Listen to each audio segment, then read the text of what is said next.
What's up, Tater Talks Nation? Got something that might interest you. An ad read from Instacart. Groceries delivered in as little as 1 hour. You've probably heard of apps such as DoorDash, Grubhub, or even Postmates. You may not have heard about Instacart, but Instacart will deliver your groceries right to your front door, or your apartment door if you're like me. Instacart allows you to shop from your favorite stores within your area from the comfort of your own couch. It isn't even just limited to stores like Target or Walmart. You could have your local store that's just down the street on there. They even have stores like Petco or stores like Staples for your at-home office during the pandemic. Using my link in the description below will get you free delivery on your first order of $35 or more, and will also help directly support the podcast. You may be asking yourself, well, how well does it work? Well, I'm here to tell you that we stress test Instacart. And instead of making a Sunday morning grocery list, we just ordered right through the app. Our whole week's worth of groceries were delivered by lunch, and we got nothing but fresh produce, meat, and even our eggs were safe too. They even had an option for contactless delivery if you prefer that method. Once again, using my link through Instacart will grant you free delivery on your first order of $35 or more, and once again will help directly support this podcast. Instacart. Never set foot in a grocery store again. Now settle in. The show's about to start.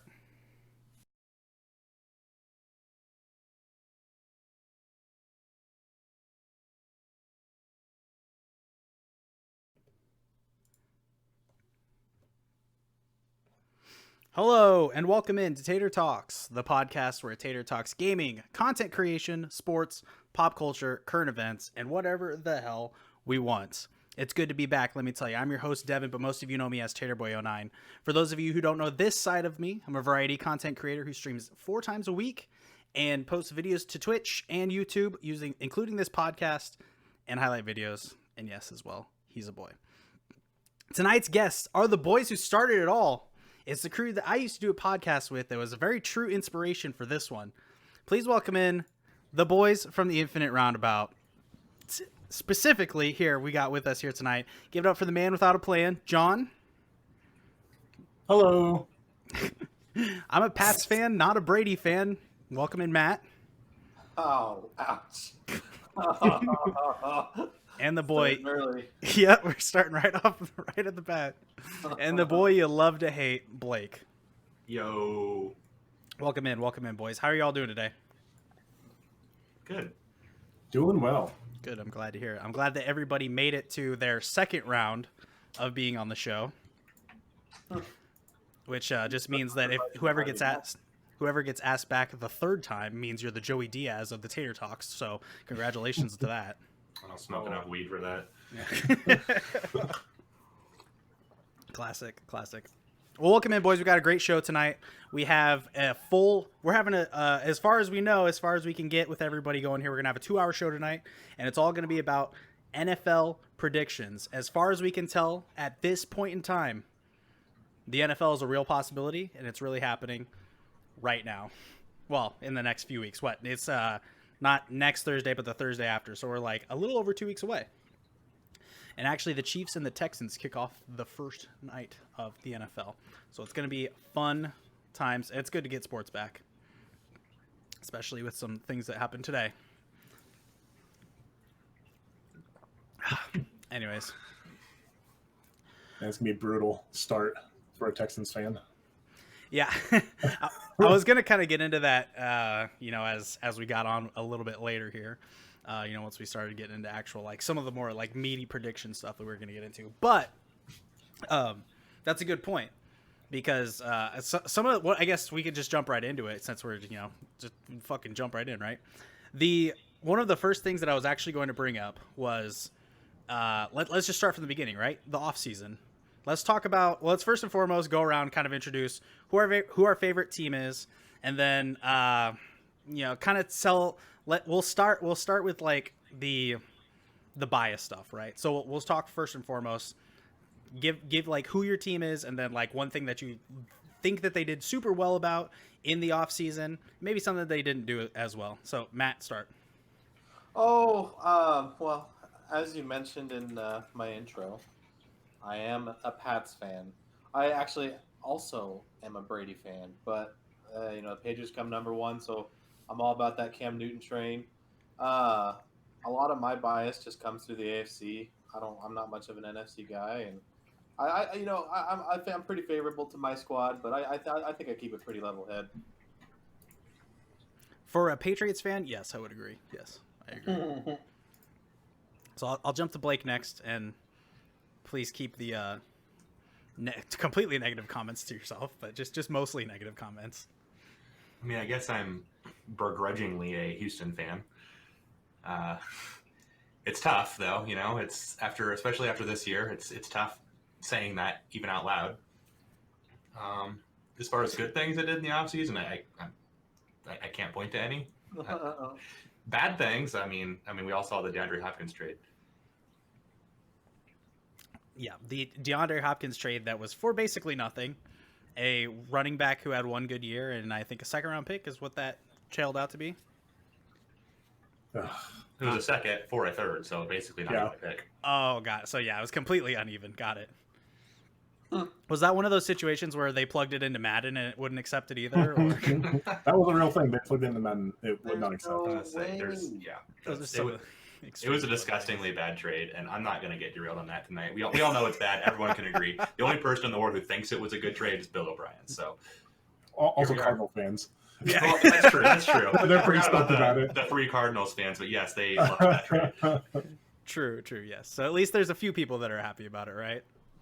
So, John, we'll jump to you next. You're kind of in a unique situation with how you kind of are gauging the teams you like. So, go ahead. Yeah. So, I got into football pretty late, and so my teams are kind of based on my friends' teams. So, I'm a Texans fan because of Blake, actually, and I'm also a Packers fan because of Devin.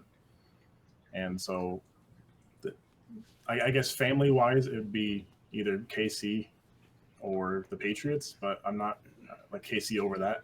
I'm not a Patriots fan personally, but a little this, a little that, right? But I would say primarily Texans and Packers, probably unfortunately in that order. At the moment, that's probably changing, but it's brutal being a Texans fan right now. Just everybody's jumping ship. Well, I mean, it's hard not to. I mean, where's the ship at? Exactly. It's sinking. It's already sunk. It's been in Bill O'Brien's secret chambers for years. Which, who the fuck knows where those are at? Anyways. So I'll probably be a Texans fan again once Bill O'Brien's either out or actually does something positive. What's funny about Bill O'Brien is that he just kind of made himself the general manager and was like, hey, I'm still going to be the coach. Like, what? Nobody does that in the NFL. That's a pretty big thing in baseball from my understanding, but it's still like... Doesn't Belichick essentially do the same thing, though? Yeah. O'Brien wishes he was good Belichick, at it, though. but... Yeah, say he wins championships, I guess. I don't know. The Pats do have a GM, but he's more of just a husk. Can anyone He's anyone the player that Bill Belichick drains his youth energy from to keep staying alive. Bill Belichick's 189. I mean, he's the guy that everyone strives to be as a coach in the NFL. So when you got a guy like Bill O'Brien, it's like, oh, I'm just going to be just like him and do exactly what he does. It's like, well, you have to be good, though. That's the problem. Just because you can run a 100-meter dash doesn't mean you should run it with Usain Bolt. Just saying. That was a pretty good analogy. I just came up with that on my head. Wow. These shows are getting better and better. Let me tell you just real quick, and this is kind of off topic, completely side note. I really miss doing the podcast. I took 2 weeks off from it, and I was really glad to just kind of pause and reset a little bit. But I was really glad to just not have to worry about it, because I know it doesn't seem like and it's not that much of like work behind the scenes that I do, but it still just was nice to just have to not worry about it. It's very rewarding. It's very fun. I enjoy doing it, especially with all of this sort of like rebranding that we've been doing. So as you can see, we have a Instacart logo on the screen here, over here somewhere, if you're watching live on Twitch. We officially have an ad that we are affiliated with. So please hit !point Instacart in the chat, and you can get my link, and it'll tell you a little bit of information. If you're watching this on YouTube, it'll be in the description below, as well as any sort of podcast platform that you're listening on. It'll be in the description below. Appreciate you.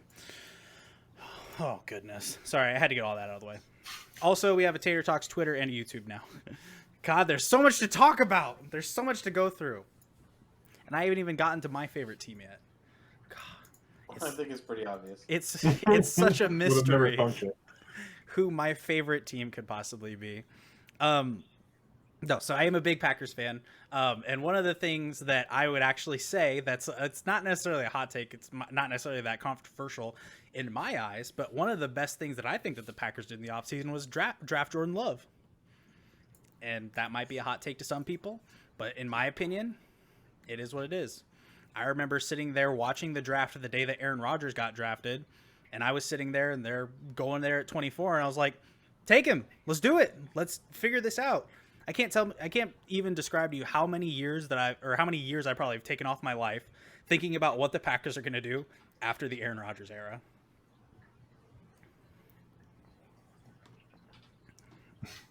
So what you're saying is you loved that pick. I did love that pick. Boo! Old man Blake over here with the old man jokes. Someone had to take it. It was right there. Yeah. I would say that it was a dad joke, but you're not quite a dad yet. I guess you're a cat dad, so that counts, right? Sure. Good. It's funny because of how many Packer fans either like love or hate that pick, and I think as a team they probably get worse for it immediately, especially because of their wide receivers core right now is struggling, and so it's tough because do you want to win a championship right now when you were so close, or do you build for the future?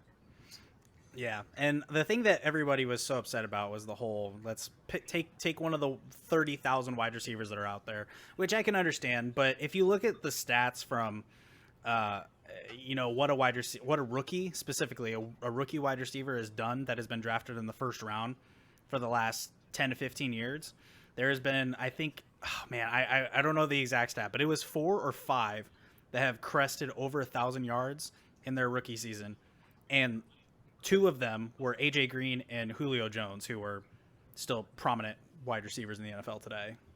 Well, I'll tell you what, one thing that Jordan Love can't do and any of those wide receivers can't do is prevent the Packers from giving up 200 yards before contact in the playoffs. So they need to fix that first. Yeah, you're not wrong. That's absolutely correct. Yeah, none of those guys can tackle Raheem Mostert for his 200 yards that he got in the first quarter of the NFC Championship game. Yeah, that's a fact. That's a fact.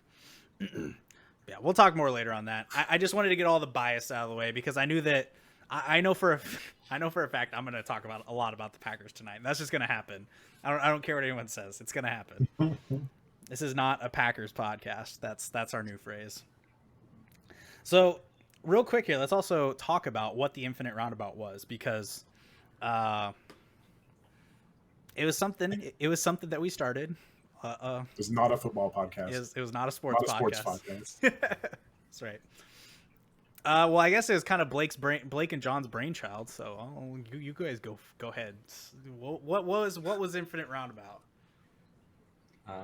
Other than a mess. You put me on the spot here. I don't.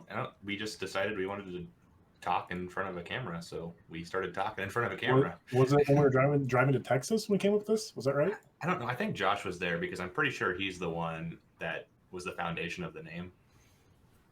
I think so. It was either that or right before we picked him up on our way. Yeah. Well, we didn't take him to Houston. Oh no, you're right. Josh was already in Houston. Am I thinking of Indianapolis? Either way. Yeah. Long road trip. We were just talking about, we were mostly just joking around about starting a podcast, and then the name got thrown out, Infinite Roundabout. I'm like, oh, that's such a good podcast name. Let's stick around. Let's build on it. And then I was sitting at work one day just thinking about it, and I drew the shitty little logo that, well, if you see that logo up in the corner right now, that's what was made of my shitty logo. I should have found it, to be honest. I might be able to find it. Let me see here. I won't be able to. Digging. It's going to be a lot of digging. I won't be able to find it. I had a hard time finding this one, to be honest. I was like, oh, I hope I have this in an email somewhere. They're almost the same logo. I mean, my drawing was pretty good. Imagine that, but in crayon on a napkin.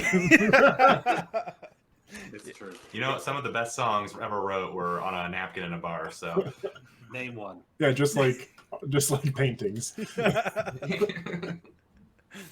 Not wrong. But yeah, no, we had a fun time with it kind of evolved from a podcast into sort of a kind of YouTube channel, and we recorded. I remember that one day where it was the three of us and a few friends that we were having. We just sat and recorded gameplay of games that was probably like 4 or 5 hours. We just sat there and recorded gameplays, and we're like, quite a while. All right, and let's edit it. And those editing files probably got lost somewhere. But we had one really good video. Go peep the one really good video. It was a great Fortnite video. Maybe if I can find that one. And yes, all of the bush. I do remember that video. It was the bush, yeah. It was in Fortnite when the shopping carts had just been introduced, right. and the bushes were there, and it was a lot of fun. It's a lot of fun. Anyways, enough about that. Like I said, just the fun part. Just the fun idea of getting the group back together. And I would say almost, and maybe this is a hot take, kind of putting a close to it, right? There was nothing official about the ending of there, so they kind of shut a chapter in the book, get some I closure. think it's pretty safe to say that one's not coming back. Well, the reason you probably brought it up and why we're here is because we talked so much sports and always said this is not a sports podcast. Right. That's one of the main things that we all have in common is that we're all into sports. And that's what this podcast is specifically about. But I'm pretty sure Matt's going to have a big problem with that comment right there of you saying we're all into sports. See, we're not all into sports. We're all into football. I'm into sports. I know I like to play sports. He's flexing out here. No, but that is the whole reason that we all, I would say, got a lot closer as friends, was because we're a part of a fantasy football league. This is 4 of the 8 that are in a fantasy football league, and we're actually drafting on Friday. So we're going to keep the fantasy football talk to a little bit of a minimum. And really what we're just going to do is just focus on just straight NFL predictions, not necessarily any sort of rankings or any sort of like super sleeper picks or anything like that. Unless people want to divulge information, certainly can. I'm keeping mine locked up tight. Just Gardner Minshew. I don't even know who's on my team, and I'm going to figure that out on Friday. I would just like to tell you that I already have your keepers down as Alvin Kamara and DeAndre Hopkins. I have yours Wait, down. no. I told you specifically I wanted at least Jay Cutler. Right. Yeah, Jay Cutler and Kyle Orton, unfortunately, is already being kept by somebody else, so you'll have to... Who was my backup? I said someone else other than Orton this year. Matt Schaub. Oh, Matt Leinart. That's who it was. Yeah. Matt Schaub is also a good pick, but unfortunately kept by somebody else. Sorry. Too much good quarterback play in the last 15 years or so, right? Tom Brady. Who? Tom Brady. I don't think I've ever heard of that guy before. But let me tell you, Kyle Orton did go to a Super Bowl. That's a fact. So Tom Brady. Who? I don't know who you're talking about. You know what? Jay Cutler almost did. With the Dolphins? No, he was like a broken knee away from one of those Super Bowls. I don't remember when it was. It was against the Packers. It was against the Packers, game. yes, and it was in the championship game, and they did not stand a fucking chance. I'm saying that right now. I mean, it was a close game until he went out of the game with an injury, but okay. No, he went out in the first quarter. So it was a close game. They were on their third string quarterback by the end of the game, and we still won. Just saying. I would hope if they were on their third string quarterback, you would win. Yeah, we won, okay? And guess and what? We still won. We had to play their third best quarterback. Yeah, and guess what? We beat Big Ben the next week, okay? Yeah, we did. Or in 2 weeks, we did it, yeah. I have gotten to see a Super Bowl for my team in my lifetime. Technically, they did back in like the 90s, but that I wasn't a football fan then. Matt, you've never seen a Super Bowl with your team. Stop. I've also had my heart broken in the Super Bowl more than anybody here. Well, I've had my heart broken in what the do you mean? playoffs more than anybody. Losing a Super Bowl is the most painful experience in the world. I disagree. Watching the Patriots win a Super Bowl is much worse. I just disagree. You want to know what's painful? Knowing that your team's going to make the playoffs and then not do nothing anything in the about it. playoffs. I'll tell Just so you, they can but, get like, be embarrassed that on the close, national stage again. Be that close, and then to just nothing. You get to watch somebody else celebrate. Oh, it hurts. Sure, you wiped away the tears with your 6 rings. Yeah, my hand is heavy, man. The only time that I have ever rooted for the Patriots in the Super Bowl was against the Seahawks. So I mean, I'm not gonna lie, I've rooted for him a couple times there, here and there. take Because you love Tom Brady. take that one. Who? Tom Brady's my man. Who? I'm so confused. All right, let's piggyback on some predictions here, right? So, we kind of had a little bit of a list, so we're gonna probably jump around a little bit as whatever it may be. But so we kind of started with the draft at first, and now we're gonna sort of shift to pretty much just the off season, right? So from last year's Super Bowl to essentially now, let's talk about the winners and losers of the off season. And like I said, we already got your teams out of the way, so that's gonna cover a lot of the negative, the losers of the off season. But Matt, I'll start with you. What do you got? Winners and losers of the offseason. So, I'll have to say, first off, that I think that there was, this year alone, probably some of the most like crazy amount of movement I've ever seen. But I think you guys know where I'm going to go with this. I think Tampa Bay is the winner of the offseason. Obviously the Tom Brady pickup was huge. It broke the internet. But like, I think Tampa Bay did an excellent job drafting. They drafted some big linemen, some good quality linemen. I bet you they're going to have at least 2 rookies starting on that line this year. So that could be a potential gift or a drawback. We'll see how it goes. But I haven't seen Brady with this kind of talent at receiver since 2007 when he had Moss. And it's going to be crazy to watch him play with, Godwin and Mike Evans, and he's still got Gronk on that team, which is just I forgot about Gronk. Yeah, Gronk's on that team. I mean, I'm watching 2 of my favorite guys play for another team. It's insane. But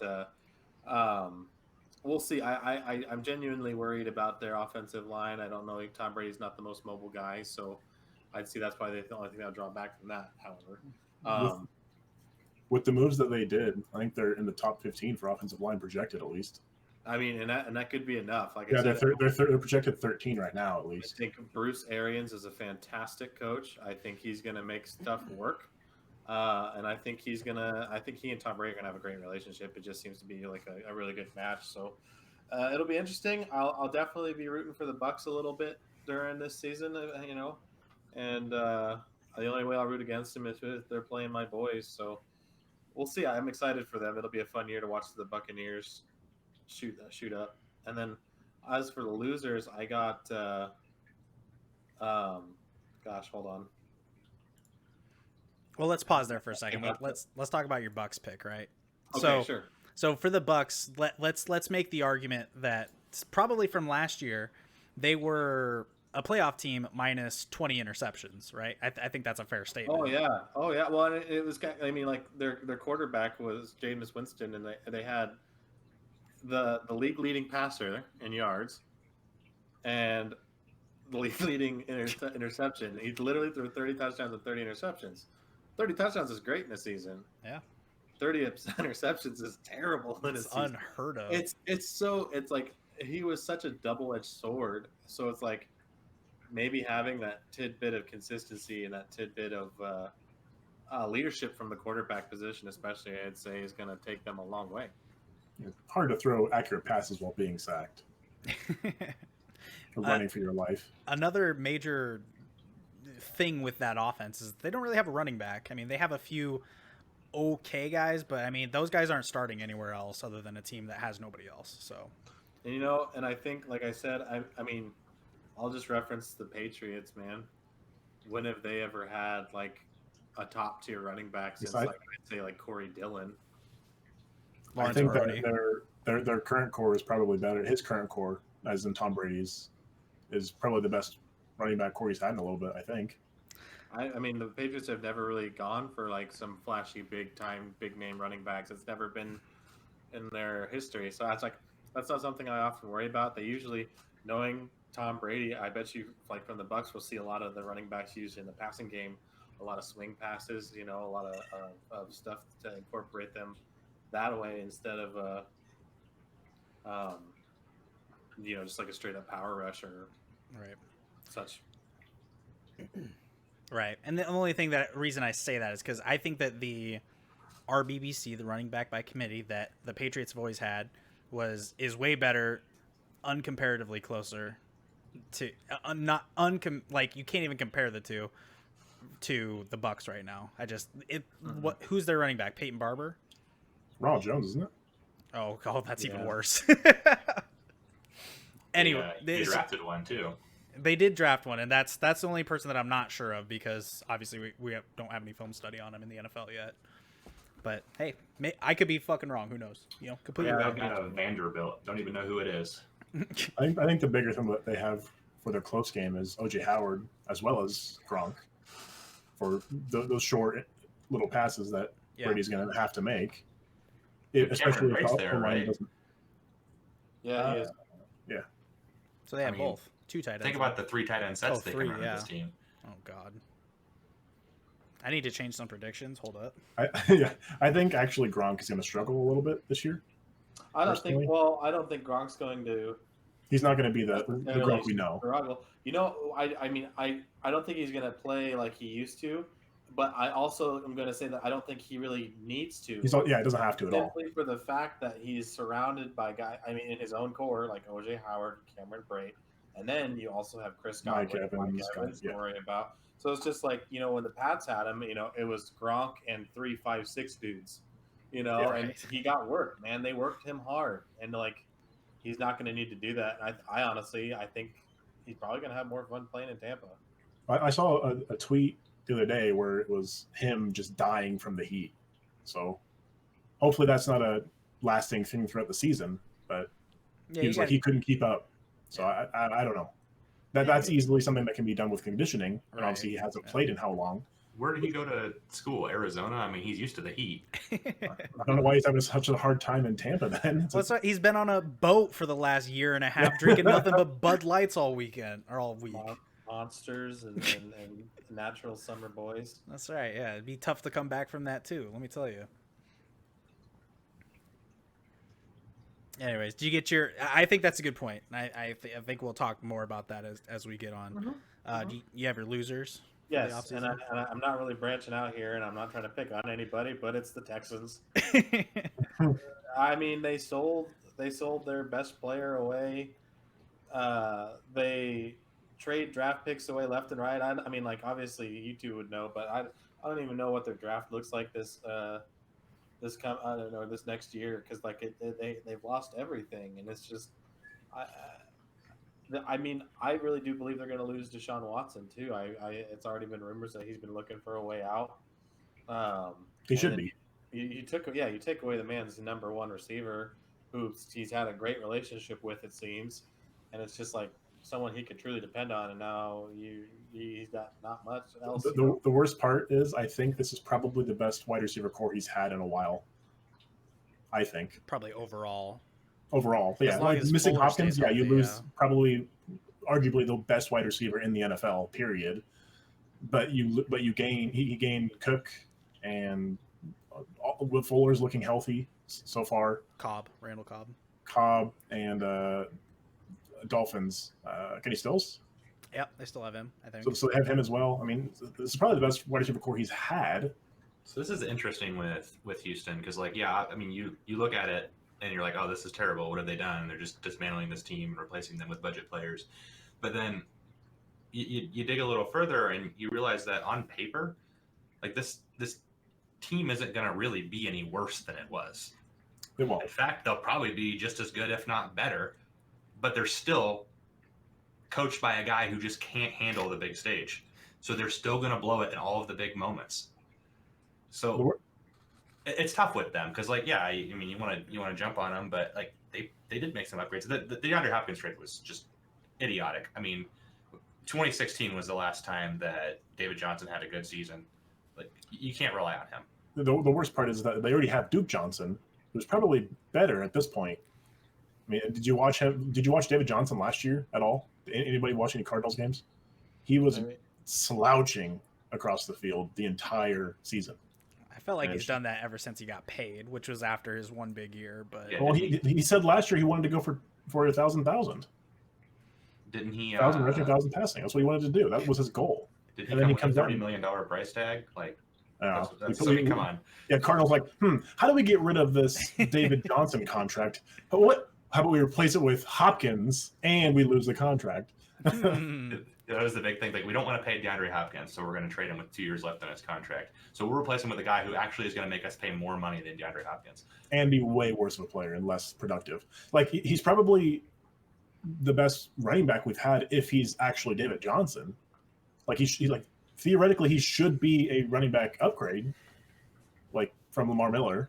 But I mean, you look at running backs in the NFL, though. The average lifespan of a running back in the NFL is 4 years. His last good season was 4 years ago. I mean, like, that's so unreliable. Even if he comes out and has a superstar years this year, that was the biggest fucking gamble of the offseason. Mm-hmm. Also, what is David Johnson known for?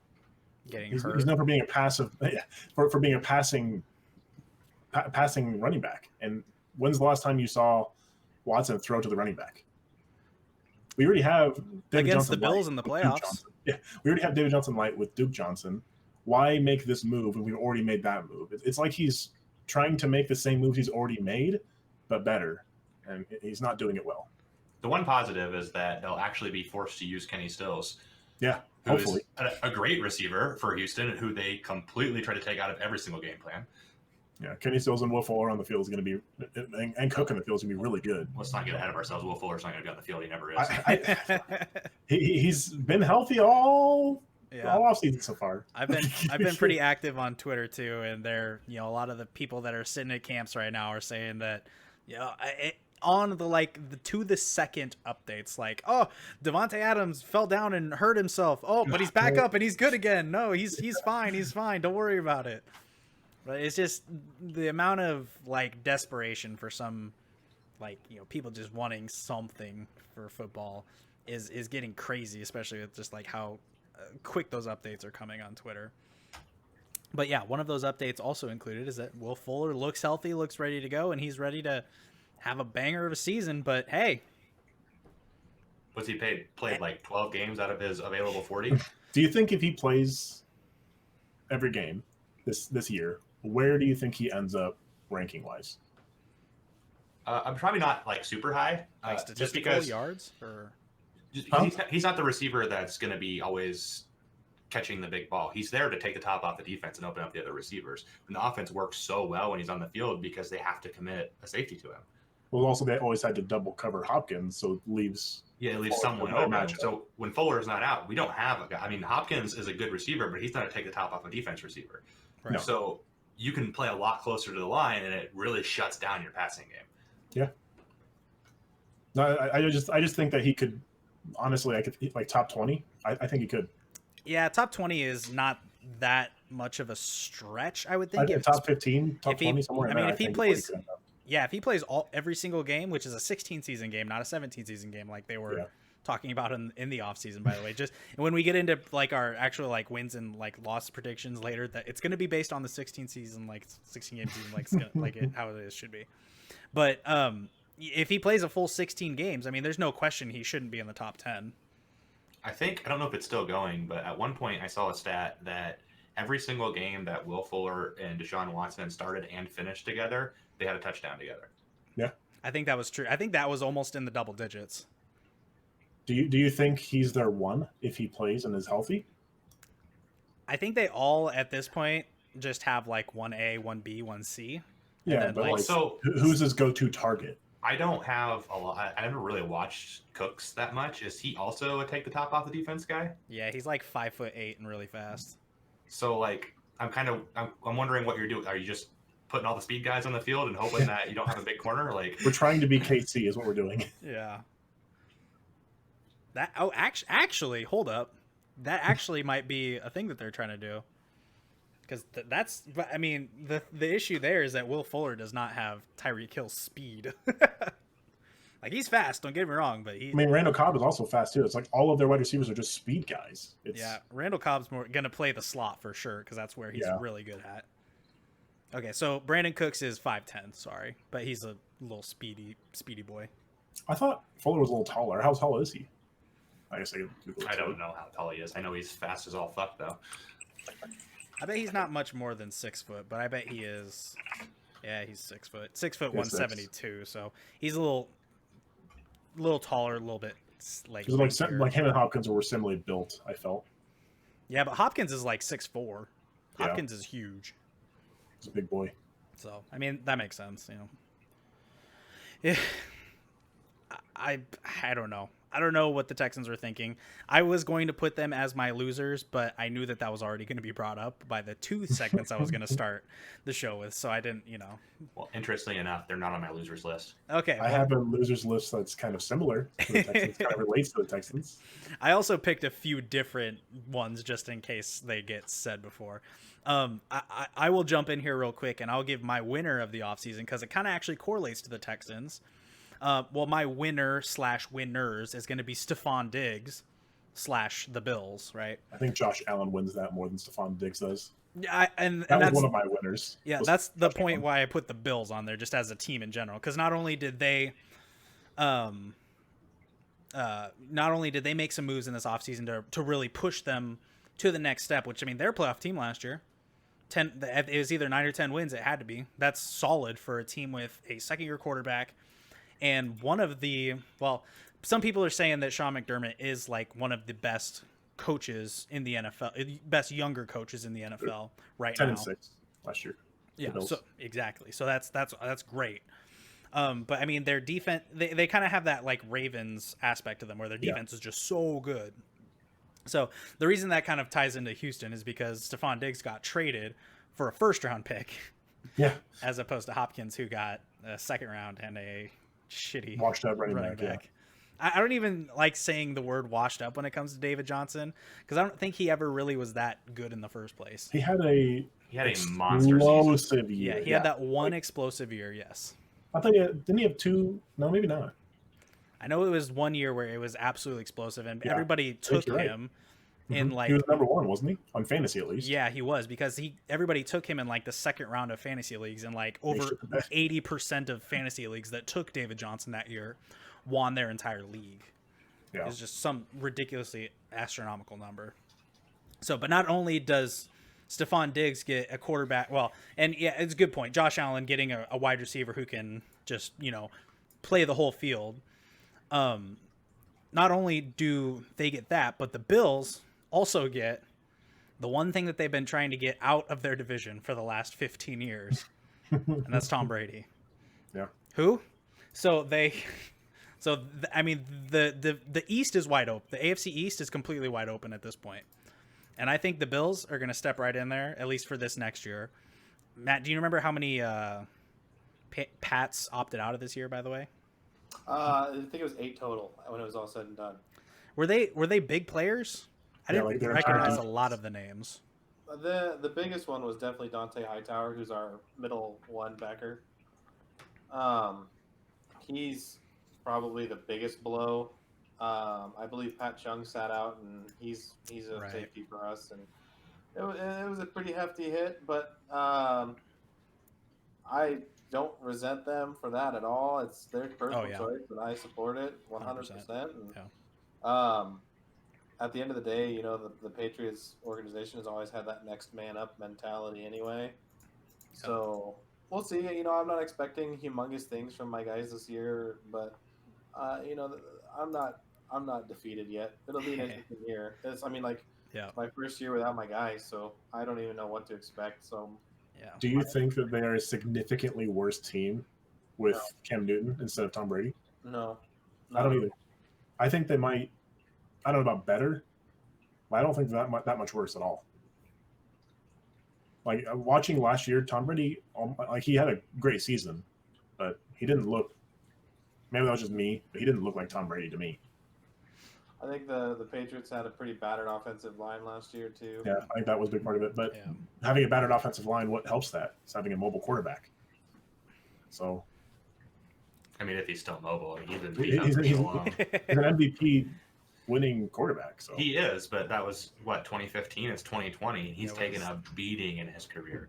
Yeah. I mean, And he also hopefully he hasn't gets played that for back. about a Hopefully year. the I year think- off really helps. I think but this is the healthiest he's been since that MVP year. Yeah. So I think this is a good chance for. I think he could he doesn't have the wide receiver core to pop off as a quarterback, but he could. I think he has a good year. Which is where the RBBC that they use always comes into play. Yeah. So yeah, but yeah, that was my winner was the Bills or Stephon Diggs in general, because yeah, I mean there's no reason why they shouldn't win the division this year, unless Bill Belichick is actually the reason why the Patriots have been that good, and it's not a combination of Belichick and Brady. So that was my winners. John, you can go ahead with yours. It sounds like you're kind of piggybacking off of that. I had a few. Josh Allen was one of mine because he got Stephon Diggs and Tom Brady leaving, obviously. But Kyler Murray was one of my winners as well. He got Hopkins. He got Drake. Yep. Offensive line improved. Do you know in 2018 they had the worst offensive line in the NFL? That's not surprising, because that was the year they went 2-14. Yeah, now they're projected as the 21st, which isn't great. But I think my biggest winner this year is actually probably the Browns and Baker Mayfield. I think that they're going to have a really good year. I also think that they'll have a good year. When Baker had his incredible year, or I guess not incredible, but very good year, they had the number 2 offensive line in the NFL. And last year they had, I think it was 23, and now they're projected in the top 10 again. Yeah, so that's one of They the. made a lot of offensive line moves. Yeah, they spent a lot of money this Money. offseason Yeah. before they would have to potentially pay a quarterback, like if Baker Mayfield pans out this year. do we know how the offensive line rankings are like compiled? Like, what are they doing with that? I think it's like amount of sacks given and amount of like broken plays. So, So I mean, I would also has assume to that do it's with PFF, quarterback, right? though, right? Like, if you have a quarterback who's playing terribly and giving up sacks they shouldn't be giving up, does that count against the offensive line?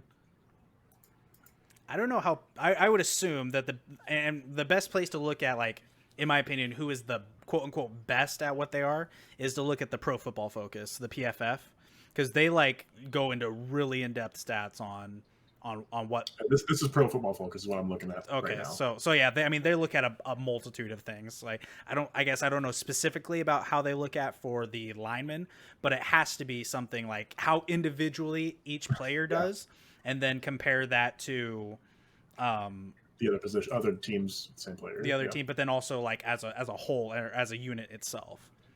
I mean, I'm looking right now, and it's got 3 to 4 paragraphs for each team's offensive line, and like explaining why they. I didn't read every single one, but I was just wondering because, like, I mean, giving up a sack can have a lot more to do with other things that aren't the offensive line. If the quarterback makes a dumb play, if your receivers absolutely suck, so you're getting coverage sacks, like. Yeah. I mean, I don't think the Browns receivers suck. So I don't think that's. But I'm not saying specifically the Browns, just Yeah, a yeah, general yeah. statement. But I really do think that the Browns have a stellar year. Like their division's tough. They made all the right moves and they got a new Yeah. coach. That's probably the one piece that scares me is that they got a new coach, and he was the offensive coordinator for the Vikings. I don't know, he was on their offense in some sort of fashion, which the Vikings have had decent offense the last few years. I think that's mainly based off personnel, not necessarily the plays they're calling. But he at least has hopefully a decent mindset that he can teach Baker Mayfield, because that's going to be the key right there. I get my loser that I could think of at least was Jadeveon Clowning. Aw, man, you copied me. Oh, Oh, I'm sorry. That's why it's like when you said the Texans, like, oh yeah, kind of. But I mean, what team is Jadeveon Clowning on right now? Oh, he's not on one, actually. Exactly. he's He all demanded- alone. He Got a demanded a huge- trade and didn't live up to his end of the trade, and now he's a free agent looking for a payday. Yep. So that's a good one. I actually didn't. I had a hard time coming up with surprisingly a loser. I mean, I was gonna say I said that I liked the Packers' pick of Love, and Yeah. I mean technically, if you're thinking about it, the losers would be like could be the Packers wide receiving core, but I don't think that's necessarily going to be the case. Could be Aaron Rodgers. Yeah, Aaron Could Rodgers be, can be a big loser for, The this is your job, this is your career on the line for this year. I think is a big thing for him. Nah, he's got this year and at least next He's got year. his contract's 2 years more, right? I think he has 2 years left on his contract. What was really funny was I did see on Twitter that they were showing the Kenny Clark contract breakdown, and it was these next 2 years he's not getting much of a pay, and then his third year, which would be 3 years from now, he's getting a really big bump in his contract breakdown, and they're like, it's almost like they're not going to be accounting for some big contract in the next 3 years. Weird. So yeah, that was funny. Blake, who's your winner? Who's your loser? Well, my loser was Jadeveon Clowney, so we don't need to go into that anymore. Sure. My winner is actually the Carolina Panthers. That's a good choice. I think the Panthers have solid receivers. They have, arguably the best running back in the league at this point. Also a dual threat, so he fills in both those roles. People forget he threw a touchdown pass 2 years ago too. So I call that a triple threat. Let's go triple threat. But signing of Teddy Bridgewater was a huge need for them. I mean, they've been hurting at quarterback for a while. Cam Newton hasn't been the same guy that he used to be. The dude who stepped in last year wasn't the answer. Kenny Allen, no, he sucks. So I think that's a huge signing for them. And I think their biggest weakness as a team was defense. Well, let's take a look at their draft. 1, 2, 3, 4, 5, 6, 7, all 7 picks defense. What's a funny stat that we probably didn't even realize about the Panthers is that they had the second most sacks in the NFL last year. Really? And then they added defensive players. Yep. I guess, yeah. It was just absolutely wild. The thing about my pick, though, for them being the winner, though, I think what the moves they did this offseason make them a winner, but I don't think it's going to translate until next season. Yep, I agree with that. A lot of young players learning the system. This is Blake's way of just being like, hey, remember when you said that Carolina would be good? And then when they're really, really bad, he was like, hey, I said they got it, sure. And then, I know, and more goes into... We'll forget about it in a couple of years. No. And more goes into this. What's going to be true in the NFC South in 2 years? No more Breeze, no more Brady. Potentially no more Matt Ryan. Matt Ryan, too, yeah. So someone's going to step up there, and the team that's the youngest right now, the most primed for success, is the Panthers. Yep. Would you think that the Saints have a pretty young team too, other than Breeze? Do you think that they would be able to step in and just Taysom Hill their way to a Super Bowl? If they find the right guy at quarterback, but I don't think Taysom Hill's the right guy. How dare you? They were 13-3 last season. So. Yep. Now, that's not all Breeze. But yeah, no, you're exactly correct. I was going to say that the 4 quarterbacks who are in the NFC South right now, Tom Brady, Drew Brees, Matt Ryan, all first ballot Hall of Famers, in my opinion. Even Matt Ryan. Controversial. Who was the only one that went undefeated last year? Teddy Bridgewater. Yeah, that's right. Yeah, good point. Would you consider Matt Ryan a winner because he gained Melvin Gordon? Oh, not Melvin. Geez. Todd Gurley. They're Todd one and Gurley. the same.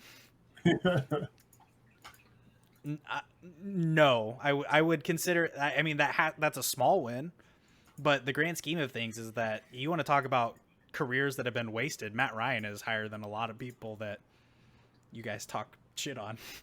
Well, he got the Shanahan special of absolutely giving away a win. Also, he has never had a good defense in his entire career, regardless of his coach being a defensive-minded quarterback or defensive-minded coach. I think that's why his offensive numbers are so good. Because they're always losing. Because he has to throw so much. I mean, come on. He's had Julio Jones for virtually his entire career. True. How many excuses can we make for this guy? He even had, at one time, Julio Jones and Roddy White. And, Tony Gonzalez played there with Matt Ryan for a little bit too, didn't he? I think that was on their Super Bowl team or the year after. But yeah, he was there. I can't remember. That was a while back. But, I mean, I don't disagree. I think Matt Ryan's all right. I think he's capable of greatness. But, to say like he was just a completely squandered talent, I just disagree. Do you think he's a Hall of Fame quarterback? I think he's a choke artist. I'm putting that loss more. Like, you're talking about the Super Bowl specifically. That's more on Shanahan than it is on Matt Ryan, because you saw the same thing with the 49ers this year. He gets in the lead and then he gets the old Scott Frost playbook out. It's like, let's not lose this thing, and then proceeds to lose it. That was Dan Quinn, though. Dan Quinn was the coach of that team. He was the offensive coordinator. Shanahan was just the offensive coordinator. You know that Dan Quinn's not calling plays down there, though. Yeah. Dan Quinn has never picked up an offensive playbook in his career. Potentially. I don't know what their board meetings look like, I should say. I'm with Matt. Aaron Rodgers would kill for that offense, Phoenix says. Okay. It is to fully answer, I think everybody would probably agree, getting Todd Gurley, even though he's not necessarily the player he was, right? It's still a win. It's still a positive. I think he's still the player he was. He just has the potential to, hey, I'm gone. I mean, they've always had a decent running back there, though, so it's not like that's the thing that's holding them back. I mean, even before Freeman, they had, I can't remember what his name was, but they had a decent running back. They had Devonta Freeman and Tevin Coleman at the same time. Even before, I can't remember who it is. Jackson on that team. Maybe that's who I'm thinking of, Steven Jackson. I don't know. He might have been a little bit before. So yeah, it's not like you can't sit there. I mean, and I don't think anyone was saying this, but to say that they're a running back away from being a competitive team is, I mean, they've always had a running back. Although they didn't the last 2 years, and they haven't made the playoffs the last 2 years. They just kind of fall into this weird gray box that's just like, yeah, the Falcons are always a pretty decent team, and they could be really good, but they also just kind of suck a lot. Oh, the Texans. Jacquizz Rodgers, that's who it was. No, the Texans are consistently good until it counts. And then they just pee their pants and roll over. They consistently win 2 games, lose a game, win 2 games, lose a game, which doesn't work in a 3-game playoff format. That legitimately, that is true. They did do that last year. It was wild. I just want to shout out to Zayner's mom in the chat. Hello, my mom. Hope you're having a good night. Everyone say hi to my mom. Hi, Mom. Hello. Hi, Mom. All right. Now that that's out of the way. Okay. Well, hey, I think that's a good section of, winners and losers for the offseason. Does anybody have anything else that they want to input before we jump to the next part? I miss Tom Brady. I am excited to see Tom Brady, actually. I am too. I want to see Tom Brady go off. It was me. Hopefully his arm's not all shriveled up, but I think if it's not, it's going to be an incredible year. His arm is literally a piece of asparagus. I mean, so his pee smells funny. Okay, what's the big deal? Phillip Rivers' throwing motion is the most juvenile thing I've ever seen. He throws like Uncle Rico. I swear he does. Every time I see him throw, I laugh so hard. It's like a chicken wing, man. He only throws to the running back. It's so sidearm. I don't even know. A bunch of fake swear words. Gosh, daggnabbit, football.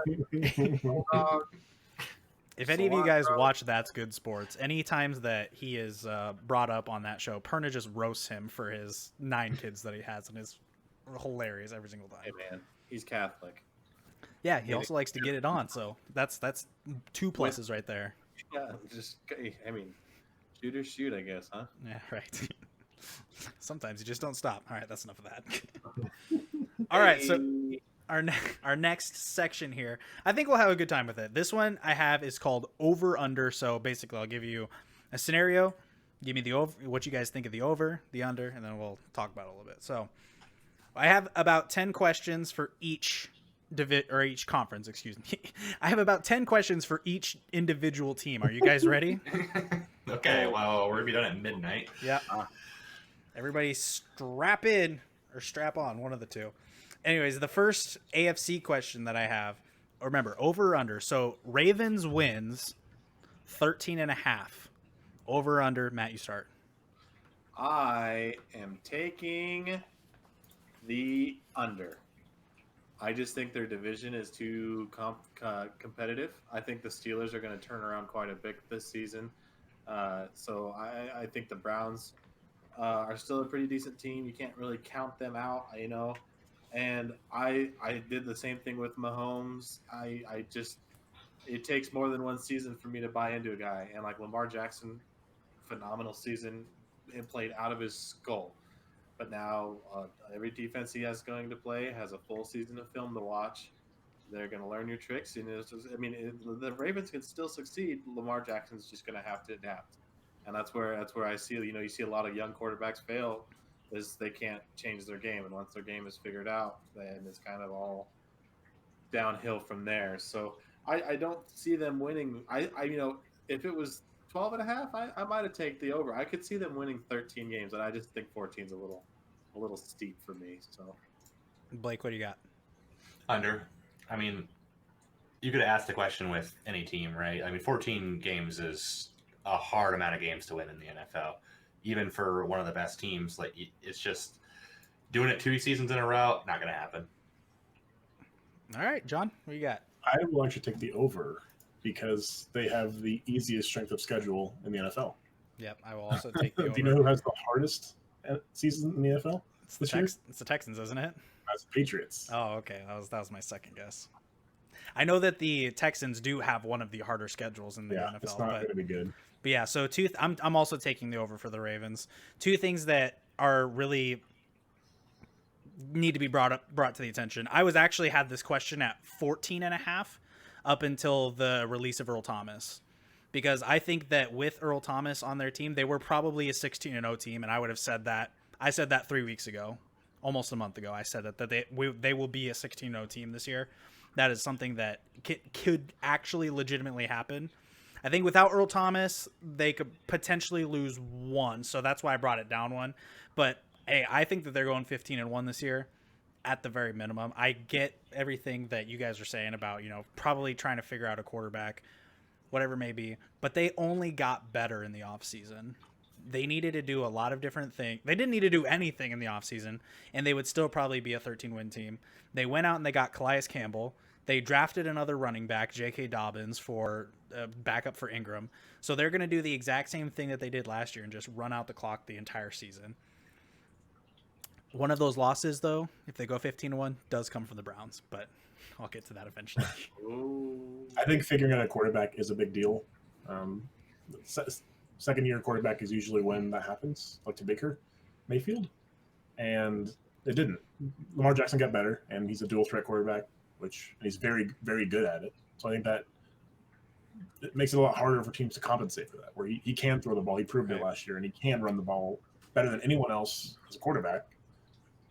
And you can try and stop him by stopping his run, but he's going to throw it over top of you. He's got Marquise Brown, and who's 4 tight ends. Yeah, it's like it's hard to say we'll just shut Lamar Jackson down when he has to score 2 times and that you've won the game because their defense is so good too. Yeah, I mean. What will change for Lamar Jackson this year is he will not have the same passing numbers and the same efficiency numbers that he had. That's just not going to be repeated. I think he threw a touchdown one every 6 passes last season. I don't think he'll need to. That number will never. Yeah, that number will never be the same again. In my opinion. But hey, he was out there to prove a point too. Yeah, exactly. Yeah, crazier things have happened. Who knows? All right, let's go to the next one, the AFC. We're going to keep it with winning teams right now. So I'm going to give it to Mahomes. 40.5 touchdowns over or under, Blake? Over. Matt? I take the under on that. That's a steep bill. I think he's capable. It's just statistically unlikely. Statistically unlikely, true. John, what do you got? What did he have last year? I think he had around somewhere in the 20s, like 28. He was hurt for how many games? It was at least 4 or 5. These numbers could be totally wrong, too. I have no idea. Tyreek Hill's hurt right now. And he's always hurt. Yeah, but he's hurt right now. So it's not a good sign for the rest of the season. At least the start of the season. I think I'm going to go under mostly because their defense has gotten so significantly better than what it was, especially on that 55, was it, touchdown season? He had 50. So I'm going to take under because I don't think he's going to need to. I think the running back, like their core is going to be able to get it done, and the defense is going to shut down a lot of teams. So I think Mahomes is going to he's going to be sitting in a lawn chair sipping martinis half of his games, to be honest. So If you like pina coladas. the same thing goes for Lamar Jackson, where it's like, that's why I think that they're like, if you want to win wins, Yeah. I put them as very similar to the Ravens, where like they're just a winning team. Yeah, we kind of had the same situation. We potentially have the same situation that we've had for the last few years when it was always the Patriots and the Steelers in the AFC Championship. And it could be the Ravens and the Chiefs for maybe a few years. Mm-hmm. I have Mahomes at 40 touchdowns, so I'm going with the under, but just barely. It's very possible he won't need to do that much, but I'm still going to throw it out there and say that he's still going to have another really good year. So what do I get when I win?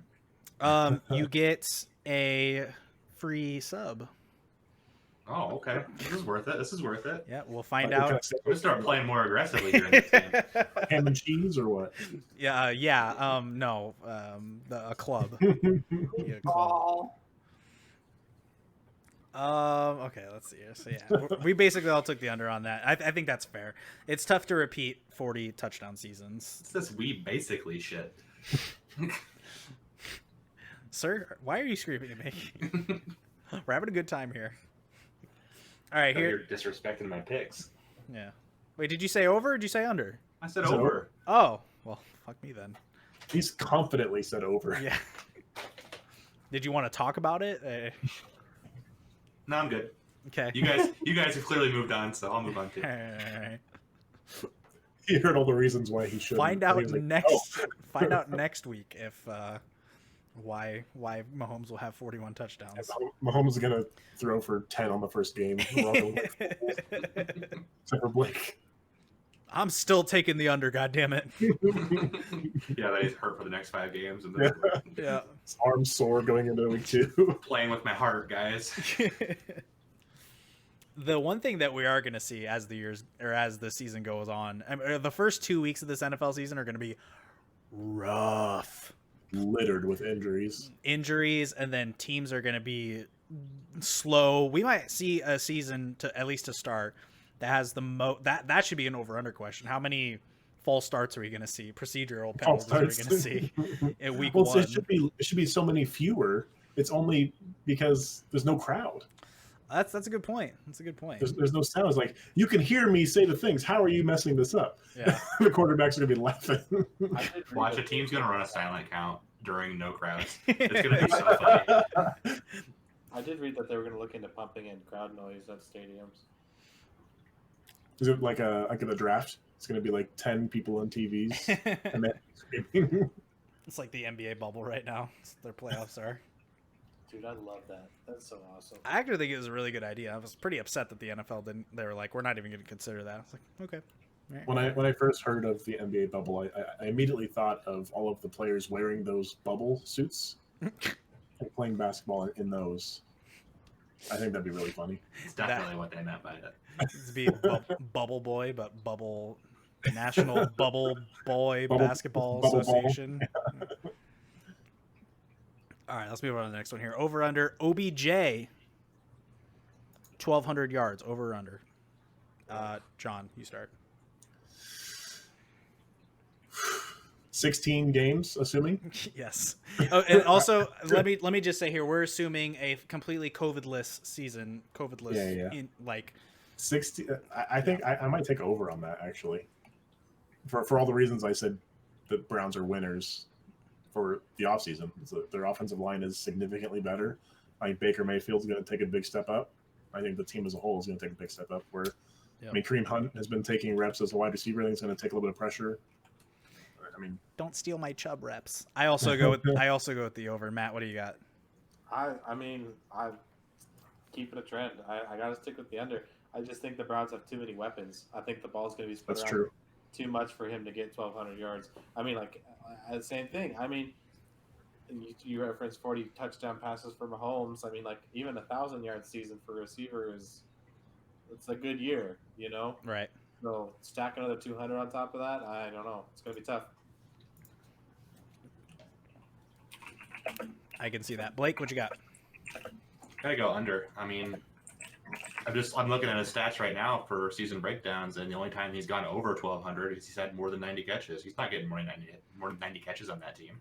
There's not a chance. What is interesting with that, yeah, and I 100% agree with that. What's interesting with this over-under in particular is if you're saying that OBJ is going to get over 1,200 yards, you're basically assuming that Baker Mayfield is going to throw for over 4,500, in my opinion. I think that's what that says. So if you take the over, that's what you think. There's 5 wide receivers Weird. last year who got over 12. Oh, well, maybe this number is a little bit high then. So Travis Kelce. Tight end. Yeah, but like receivers. Yeah. So Michael Thomas, obviously Julio Jones, Chris Godwin, and then Devontae Parker. That is an interesting. Yeah. That's interesting right there. He had a very good end of year. I remember that, but Yeah, he went ham the last few weeks of the season. He's a fantasy stud. NFL players receiving stats. Yeah, 2019. I was gonna say, is this wrong? Because Keenan Allen's 6. That's weird. I guess they were always losing too, so they had to keep the ball in the air. But I mean, there's 29 above 1,000. Say 1,000 is still a decent year though, because I mean, even players like Tyler Boyd got over 1,000 last year. Robert Woods, Tyler Boyd. And yeah, Robert Woods got over 1,000 yards. Easy. Phoenix is gonna be triggered. Chris Oh my McCaffrey got over 1,000 yards. Yeah, wait for the delay to catch up, and we'll just see him tater rage in the chat. The 2 Chargers got over 1,000. Wait. Keelan Allen and Mike Williams both got over 1,000 last year. That is impressive. That I did not know. And making fun of Just his surprised. throwing arm. Surprised Keenan Allen actually played a full season. I don't think he did. Yeah, I didn't either. That's out of 10 games? No. 9.5 actually. Yeah. All right, let's take it the other way here. Did we get everybody? I can't remember. I'm such a bad host. Oh God. Did you say yours? He said over. Yeah, I'm going with Okay. the over. Yeah, OBJ. I'm going with the over, and it's all because of my thought process of the Browns getting 11 wins this season. Would you say over 1,000, Blake and Matt? I think 1,000's doable. I think 1,000. I still take the under. Like I said, I just think that team. I like what Devin said. That's implying Baker Mayfield comes out and has a 4,000+ yard season. Yeah. I'm not a believer in him yet. I don't think. I don't think he's the worst choice in the world right now. But He had 1,000 last year. OBJ did? Yeah. Wow. 1,035. I don't mean I don't see it happening again. I mean, Just getting there. 1,035. I think that's fair. What you're saying is basically there are too many mouths to feed at this point in their team. I think 12 might be too much for me now, actually, thinking about it. I'm sticking with my guns. I definitely think over 1,000. Like, I think that's a for sure thing. I bet above 11, though. Yeah, I bet he can do 1,000 for sure. All right, let's take it the other way. Let's hear. We've talked too much about all these teams that we expect to be good. Let's talk about some teams that we expect to be bad. I have the Jags, 2.5 wins, and the Bengals at 3.5 wins. Take the over. I bet the under Bengals on get the 5 under. at least. I think the Bengals are going to have a good year. Is this a two-part I'll say it question? Yeah, we can. Yeah, we can. John, did you just say you expect the Bengals to get 5 wins and they're gonna? Well, compared to their 2 last year, that's over double. Mathematically, that is twice as many wins. Yes, I think they're an 8-win team. I think the Bengals will probably be a little bit more better of a conversational topic. So yeah, let's talk about them. 3.5 over under wins. Over. Easily over. I'll take the over on that too. I will say this much: I don't think it'll be by a lot. I think 4 or 5 wins is right in the ballpark. How dare you? I just think, like I said earlier about the Ravens, that division is just insanely tough. That division is absurd. Like, I can't imagine having to play the Ravens, the Steelers, and the Browns twice. Yeah, so 6 losses, and then the rest are wins. I mean, like, their quarterback is literally Macaulay Culkin, man. Like, he's like, great. He's a toothpick out there. Like, if he doesn't put on 40 pounds before the season starts, I'm genuinely worried for himself, like his well-being. He is going to just get like Who are you talking about? come across that line and eat Joe Burrow up, and he's just going to disappear. Other linemen. Yeah, I think Joe Burrow. Their Will have offensive a line improved. They did. They drafted bit. I think they got another tackle, and then their tackle from Signed one last too. year that was Who was hurt hurt all entire season is back, so that'll help him. But I do think that Joe Burrow will have a bit of a rough first year, but I think that they could probably go over on 3.5. But they're still a lot of pieces away from getting past a 6-win season. Would they, AJ Green plays 16 games. would they win last year 2 games? 2, yeah. 2. They were tanking last year. True. I know Yes, we're they all. had Joe Mixon run the entirety of their offense in the last how many games? I mean, just look at their coach. He's Aw. a historic loser. He's going to get Joe Burrow hurt Why you got to bring up former Nebraska quarterbacks though? because he's ass. I don't know. I'm taking the over. I'd say they win 5 games. Yeah. So even if AJ Green plays an entire season, which I don't think he will, Oh, what's their schedule? but I mean they might win one game in their division. They might take a game off of this. I don't know. They probably might take a game off the Browns. Probably that'd probably be like the one team that they would beat. But I don't know. It kind of depends on the the other. Oh, excuse me, the NFC people that they have to play. But yeah, I don't Well, think they play the Bengals, the Dolphins, Washington, the Bengals play Giants. the Bengals. I'm sorry, the Jags. That's at least 5 wins right there. Wow. Sir, do you know which team we're looking at right now? Yeah, the Bengals. Okay. They play Jags, the Redskins, Dolphins, Giants. Who? The red what? The potatoes? Oh yeah. Washington. Legal reasons. Cut the tape. Team. Cut the tape. Play the Oh, Chargers. We're and that's a pretty good win. screwed. Nah, I maybe 5. That I'll take the The over on that, Texans, but easy win. that's a spoiler game right there. That's a trap Nah. game. Well, here's the thing. Houston always beats Cincinnati. Yeah. Here's the thing. Every game Houston plays is a trap game. Understandable. I would say the Jags. So yeah, the other question was Jags 2.5 wins over or under. I would probably take the under on that, but they're really trying to tank right now. You don't think Minshew can get done? Not with that team. They have nobody. Nobody's on their team. What do you mean? They have Chark? What's his name? they have Wide receiver? 2 wide receivers that would be 3s anywhere else. A running back who is 40 years old. And a defense, especially one of the best defensive players in the NFL, who doesn't want to play there. Nah, I think that's a running joke on somebody's podcast or some sort of something that Leonard Fournette is like 40. Oh, the morning guys on the place.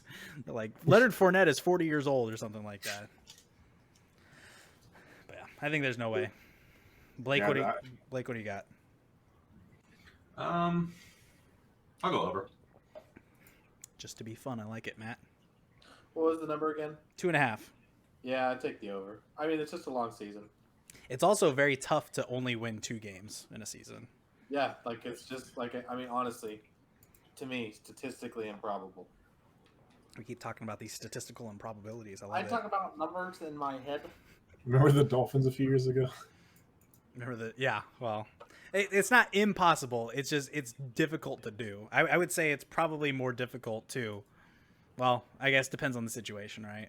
I was gonna say that it's probably more statistically impossible for you to win just 2 games as opposed to like winning 14. But Ugh. Right. I agree. it's a very wide swing, very wide I'm looking at their schedule. back and forth. It's like Titans, Colts, Dolphins, Bengals, Texans, Lions, Chargers, Texans, Packers, Steelers, Browns, Vikings, It's Titans, a trap game for the Packers. Too. Ravens, Damn it. Bears, and Colts. So it's like I only see 2 teams that the Jaguars can win in that entire Yeah. set. Maybe 3. Like Chargers, Dolphins, Bengals, and Lions are probably the 4 that they potentially could beat.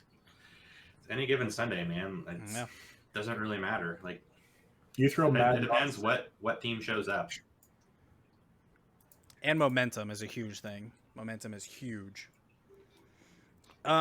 So 2 last ones for the AFC that we have. Man, we could make it 3 if we want to sting really hard on this Texans thing a little bit more.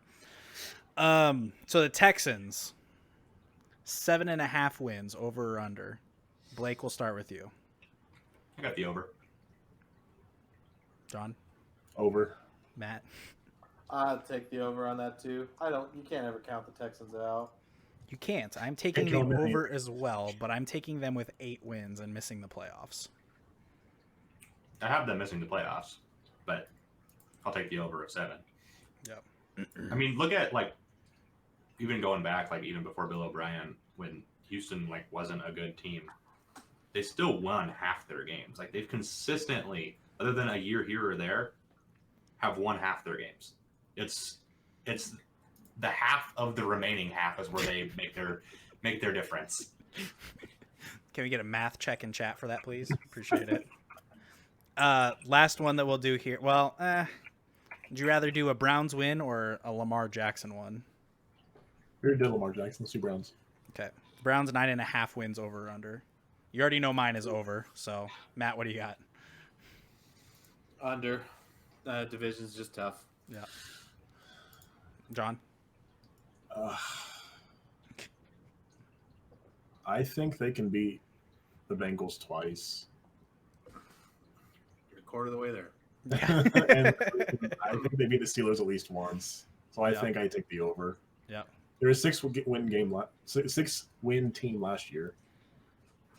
They've only improved. And they look like a 4-win team, I won't lie. But they have improved. They improved significantly. I think I take the over. They improved so much in the offseason. Blake, what do you got? 9.5. You say they've improved so much in the offseason, but still has every other team in the division. I went under. That's true. That's true. If you look at I'm it going on like under a the Bengals. Yeah. If you look at it on like a tier maker, right? So you'd have like teams that went better in the offseason. You'd have the Browns at like A tier, but the Ravens are in the S tier category by the team by the players that they did. What did you say about the Bengals? I'm sorry. I've got the Browns last in the division. Oh, okay. That's a hot take. That is a hot take. Hot. I think Nick Chubb could beat the Bengals by himself. Let's do it. Put him on the field. Line him up. Did you guys see that thing where it was someone simulated 11 Aaron Rodgers versus 11 Aaron Donalds? Guess who won? Not the 35-year-old quarterback. Wild. How many sacks were in that game? That's a great question. I don't know. I just saw the headline of it. It was like NFL memes or something. They're trying to make fun of Aaron Rodgers hands off to Aaron Rodgers and gets tackled for a loss. Does that count as a sack? I don't know. He is a quarterback. I don't know the rules about that. I think if you don't throw it, then it shouldn't be counted as a sack. But hey, who knows? How many Aaron Rodgers does it take to tackle an Aaron Donald? That's the question. Phoenix, that's actually a question that's coming up here a little bit later, so we'll hold that for right now. Oh, shit. He said, would you take Baker or Joe Burrow? I guess we could talk, since we're kind of in the AFC talk, we can still talk about it now. I actually had, would you rather take... Wait. Where's my list? Can you go back up 3 comments for Josh? Wood had a decent season. Galladay was better. Or this delay. The Wood had a decent season. Never thought I'd hear it. Put that as a moment in time. I actually have a few this or that questions. One of them was Baker Mayfield or Joe Burrow, and then basically with the rest of the rookies. So,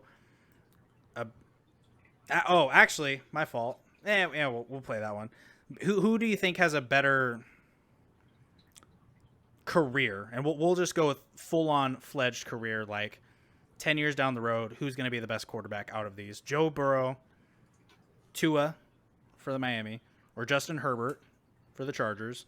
But we'll also throw in Baker Mayfield because I think that he also kind of falls into that category. So who do you got? Blake, who do you got? I mean, right now I got to take Baker Mayfield because he's the only one that you know what he can and can't do. I mean, look at Joe Burrow. A historical season in college football. But 1, it's in college football, and 2, his entire team got drafted. So who knows what's going to translate to the NFL? Sure, the arm talent's there, but is the speed there? Is the awareness there? No idea.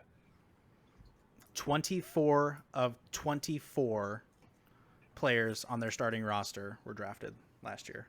That's insane. That is an astronomical number. Matt, who do you got?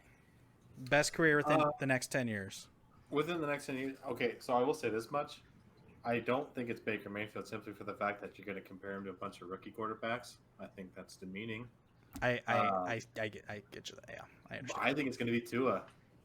I think Tua's just going to provide that Russell Wilson-esque kind of play, and I just see him as the best athlete of all the guys you've listed. Is Tua left-handed? Mm-hmm. Yes, he is. He's also missing a leg. He's missing a hip, not a leg. They're completely different things. That's a good take. That's a good take. I'm gonna say Joe Burrow. I think that regardless of the fact that he had the unphenomenal season that he had last year, with the extreme factors that he had, just an offense, and I mean, he had basically everything. He had an NFL team in college, but I still think that he's going to be something special. And of these quarterbacks, I think that he's probably got the best to go. John, are you going to take Justin Herbert just to be different? So say that Tua was healthy and wasn't fighting Fitzpatrick for a job.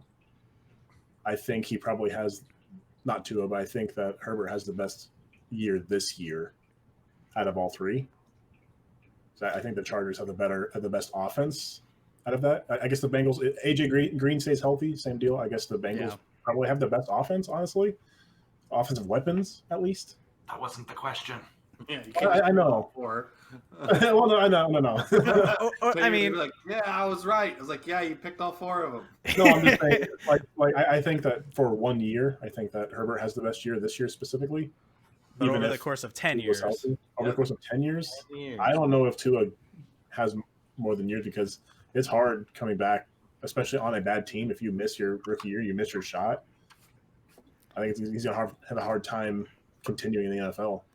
Tua did also have a very long rehab time, so I think he'll be ready to go. But you can't also forget that Josh Rosen is a quarterback in Miami too, who's fighting a job for it. Let's talk about how devastating it is to miss your rookie year as a quarterback. It didn't work out that well for Patrick Mahomes.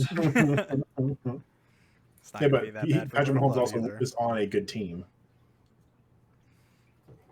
What are you talking Was it about? when he The got Dolphins. The Dolphins have all these picks, bruh. Yeah, how many Dolphins quarterbacks in the first round have gone and just where are they now? How many we do a whole TV quarterbacks in series general? on, You could say. where are that they for. now? I personally think the Dolphins have also taken a great initiative to rebuild their team. They're obviously still in a rebuilding phase, but that's where referencing the question 10 years from now. I mean, if the Dolphins keep making the moves they're making, and in the last year they've improved as a team in my eyes. And if they keep improving, I think Tua is just going to be able to grow with that and lead that team.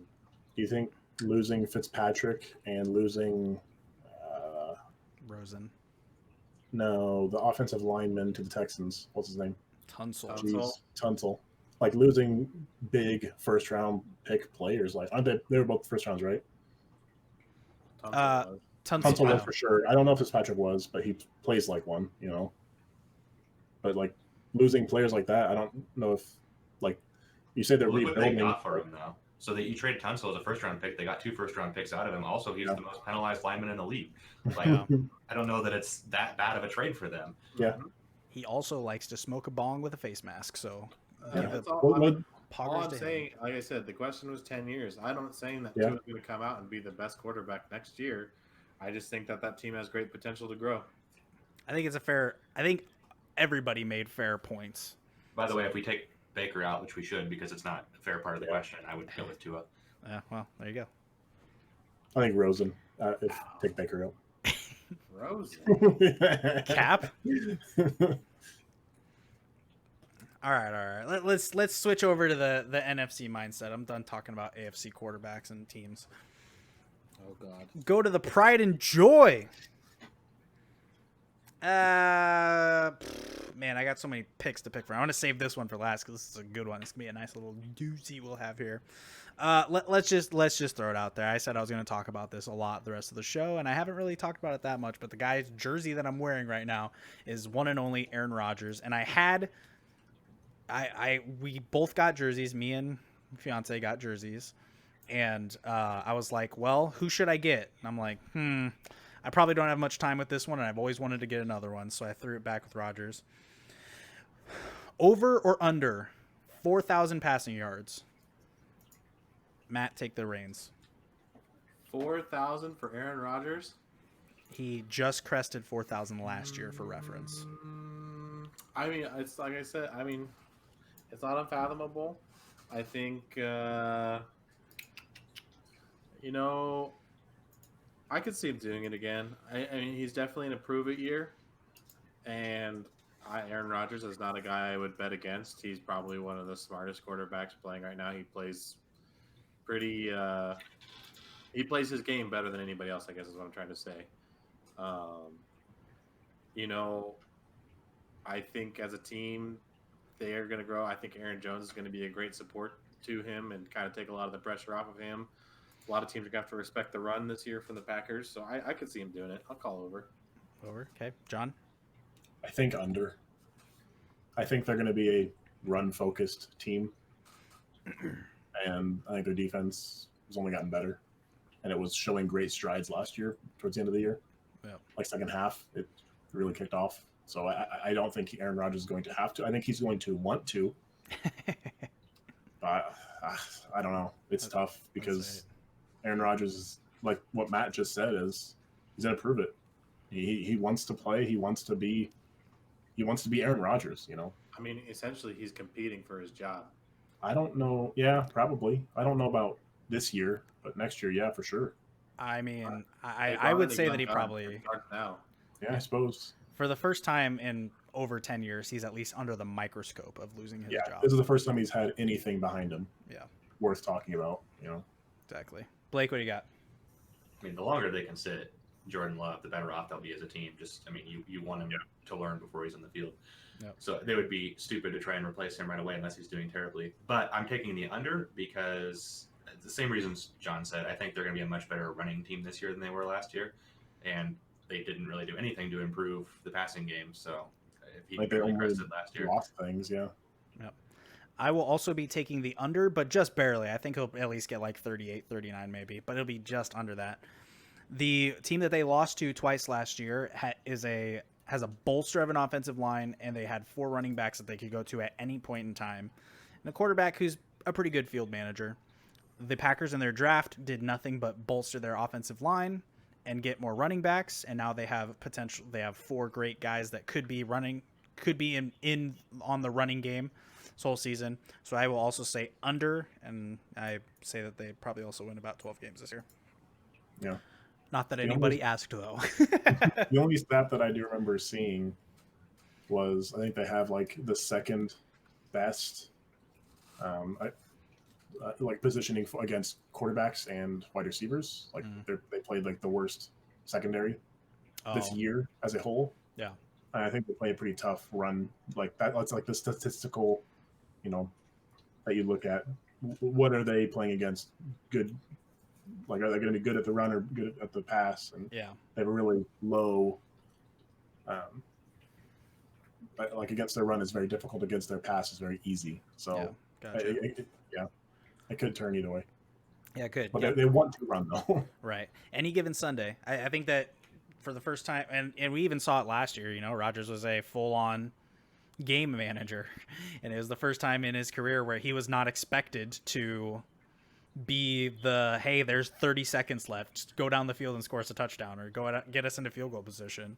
It's the first time we've ever seen that, so it's something that's very interesting going in the years. And honestly, this is the first year that I've truly felt confident that we could probably run the table, but it's long season and a questionable season at that too. Nobody knows what's going to happen. Like I said, all of our predictions right now are based on a COVID-less season and that everything goes smoothly. Let's get on to the next one here. Mike Thomas, 130 catches, over or under? I feel like Matt's going to take the under, but I'll ask you first. Yeah, under. That's dang close to the NFL record, isn't it? He got 152 last year, 151. Did he set that record too? He did, yes. That is why Connor won our league, because he had Lamar Jackson and Mike Thomas. And Michael Thomas. Is it 149 or 150? What did you say? I thought he had 151. I'm looking at 149, but my stats could be wrong. No, it was very close to 150, but that was at least like a full games over what Marvin Harrison's was, which it was at 144. And he had an insane year. I think we've had this talk between us as friends. I do think he's the best wide receiver in the league. But you just don't set NFL records every year. Right. Get dark close to it.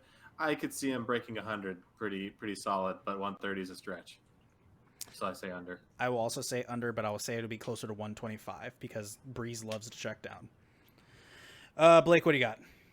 I'm going to go under. I think we see a resurgence of Alvin Kamara, which takes some of those numbers away from him. I would love to see that. I have him in my big money league. Blake has him in ours. Yeah. Wishful thinking across the board. Let's go. John? I think it might be over because do you know how many he had 149 receptions. Do you know how many targets he had? 185. Jeez. So he only dropped like 36 passes. And that may have been missed. Drew Brees doesn't misthrow a lot, but how many were actually drops? Right. And that was also last season where Drew Brees was trying to come back from a thumb injury as well as Teddy Bridgewater was taking over for him. That's also another point here. When you have so they step in with a second string quarterback, a third string quarterback. What are those guys going to do? They're going to find their best receiver on the team and they're going to force it to him. Drew Brees isn't going to do that. I mean, watching what Michael Thomas just did, he might. It'd be interesting to see how much his numbers changed from when Teddy Bridgewater was playing versus when Drew Brees was playing. Yeah. I don't even remember what part of the season that was, to be honest. I remember it was the Rams game when Brees got hurt. So he had 1,725 yards last year. I mean, that's wild. That's what happens. Over 400 more. That's like next. 10. That is quite literally nearly 10.2 yards per carry or 10.2 yards per catch, which is exactly what everybody makes quote unquote makes fun of him for, is just being this guy who runs 10 yards, catches the ball, falls down. Yeah. But hey, he did it 150 times this season. So yeah, I will also say under, but I think it's going to be very close. I think that he will still have another very good years. Also abstaining from injuries. This is the one thing that we're not going to talk about as well. Is we're not going to worry about potential injuries and stuff like that. What do you think the percentage chance he recreates number one wide receiver? Who do you think would take over as the number one this year? Like in regards to how many receptions he gets? You think like wide receiver, like the best wide receiver in the NFL? Do you think he repeats that? Or if not, who do you think would be the next one? Who's in contention right now? We got Julio Jones with a quarterback who's only getting older. We've got DeAndre Hopkins, who knows what Kyler Murray can do. Yeah, well, they also have a lot of weapons to spread the ball around. And then Devontae Adams. Which again, that's. I think Chris Godwin and Mike Evans could have a chance. Yeah. I think he'll be on track for being the best receiver in the league again. Yeah, he probably. I mean, if you look at it on a tier list, I mean, Julio Jones is still good, but Julio Jones is not young anymore. Don't sleep on Chris Godwin. Yeah. Chris Godwin, Mike Evans are probably both. They could definitely have a chance. That's another thing, though, that they have so many weapons on that team. Is he really going to get all those targets? They don't both think he's going to get more targets. I think he's just going to get a lot of big ones. Better. Yeah. I mean, Godwin 13-33, Mike Evans 11-57. It's also a team playing behind and carrying the ball out constantly. Yeah, that's going to be the difference between the Bucs, which if they are the team that everybody expects them to be, then they probably won't be as behind as much, but I mean, who knows? That's what makes it fun. Oh my, that's guess. insane. Huh? Godwin, how many receptions do you think? 1333 yards That's comparatively to the 1725. That's 1,300 yards. Yeah. I don't know. Did he get 100? Did he even get 100? No, 86 That's on 121 targets. That's incredible. Just taking the deep threat every time. Well, when your quarterback just closes his eyes and throws it up. I don't think Tom Brady can do that, to be honest. So we'll see. Well, keep going back to. I don't know if he'll need to. Is the thing. Yeah, that as well.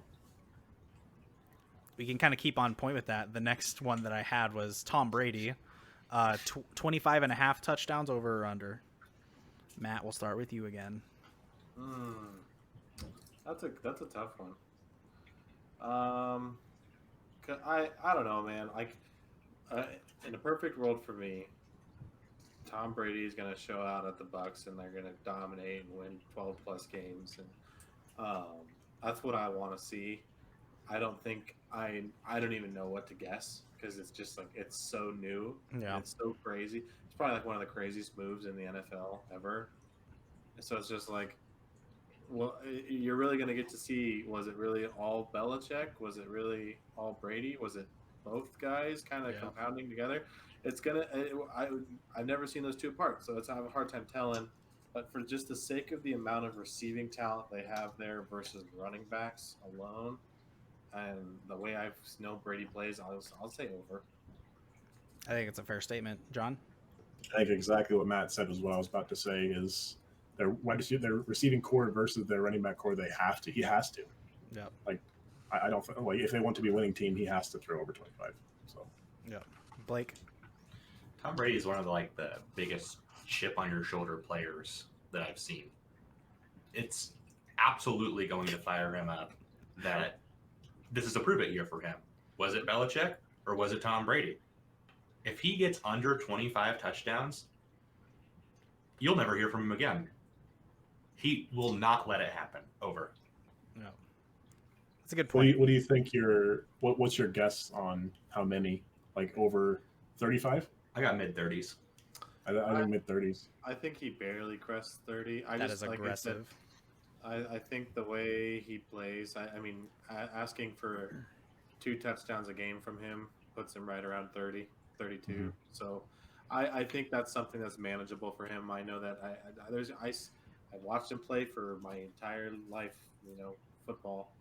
Some games he'll throw for 4 or 5 touchdowns, and then the next game he throws for 1 or none. So he's not uber consistent, and I just think that maybe it might have been part of the way the Patriots ran their offense, where it seems like it was a different offense each week. But we'll see what happens there. Like I said, I just have no idea what to expect. Yep, I'm saying under. I'm also saying that the Bucs win 6 games this season. Hot take. Spicy. Hot take. I got water on my glasses. Spit over my face or something. Speaking of hot takes. Next question. This will be our last over under since we've it's like 9:30 already, so we're gonna have to speed this up because we still have at least the individual players and then like our Super Bowl picks and stuff like that we'll go for. So the very last one, I wanted to say this one because it's kind of a big story that's been going on recently. Alex Smith, 4.5 starts, over or under? Blake, you start. Yeah, over. They haven't shown anything on their team to make me think that they have a better option than Alex Smith, even with 1 leg. So, yeah. Would you rather take Alex Smith with 1 leg or Dwayne Haskins as he is, John? A lot of teams get a lot of shit, or a lot of quarterbacks get shit for being a game manager. But I'll take a game manager every single time. If you're not turning the ball over, you're playing smart football. I want you on my team. Yeah. Nothing wrong with that. I don't even know if Alex Smith is ready to play football right now. Is he? I don't think the last tweet or like the last update I saw, which I could have missed one, was he wasn't projected to play. He is medically cleared to play. Is he? He has been completely medically cleared to play, and he's been running some first team reps in practice. Which is unbelievable, by the way. Yeah, no. I think if It depends. I mean, that all depends on Haskins. I think it much less depends on Smith because Smith is going to do what he's always done. I think he's going to be a solid quarterback. Yeah. And it depends on are the Redskins actually a competitive team? Then they probably keep playing Smith if he's actually winning them games or actually being competitive. And if they're losing, they probably want to get their potential future on the field. Exactly. I'd probably go under. Go under. Oh, sorry, it was. I don't think they'll be a competitive team. Is why. So. Yeah, that's fair. Matt, what do you got? Over under 4.5 starts. Over. I mean, the only reason I see him not starting for more than 4 games is just for the fact that if he gets hurt again, which I think if they're smart, they're gonna do what's best and like keep him. I wouldn't be surprised to see if maybe the Redskins tried to even implement some form of the Wildcat offense, or not the Wildcat, but like what the Saints did with Taysom Hill, where they might bring Dwayne Haskins in for some more different looks, some kind of trickery. I don't know if it'll be uber successful, but at the end of the day, I do believe Alex Smith will play in all their games, and like I said, outside of him getting hurt, they just have nothing to lose. So yeah. And I think that's exactly hit the nail on the head there. We're going to see it week 5. Dwayne Haskins comes out and throws has another 3 interception game in the first half. And then one-legged Alex Smith is going to come in and save the season, and they're going to end the season with 2 wins. So good for them. They are so far away from even being competitive. It's disgusting. Okay, that was I wanted to bring that up because I think it's just a phenomenal story. And if anybody did not see the ESPN documentary about how they literally shaved muscles off of his leg, you got to watch it. It was disgusting, but it was good to see. Stefani Bell did a great job running that. Bless you. All right, let's shift gears here. We got not necessarily speed it up a little bit, but we got about like 20 more minutes. We'll finish it up here. So we're going to go to kind of the meat and the potatoes here right now. We're going to go with division winners, playoff teams, and individual awards, and then we're going to go with who's winning the Super Bowl. So we will start with division winners for front to back. Do you want to do AFC? Go division at a time, right? Yeah, we'll just go through division at a time. So for the North teams you got there, Blake, I feel like you're prepared. Go for it.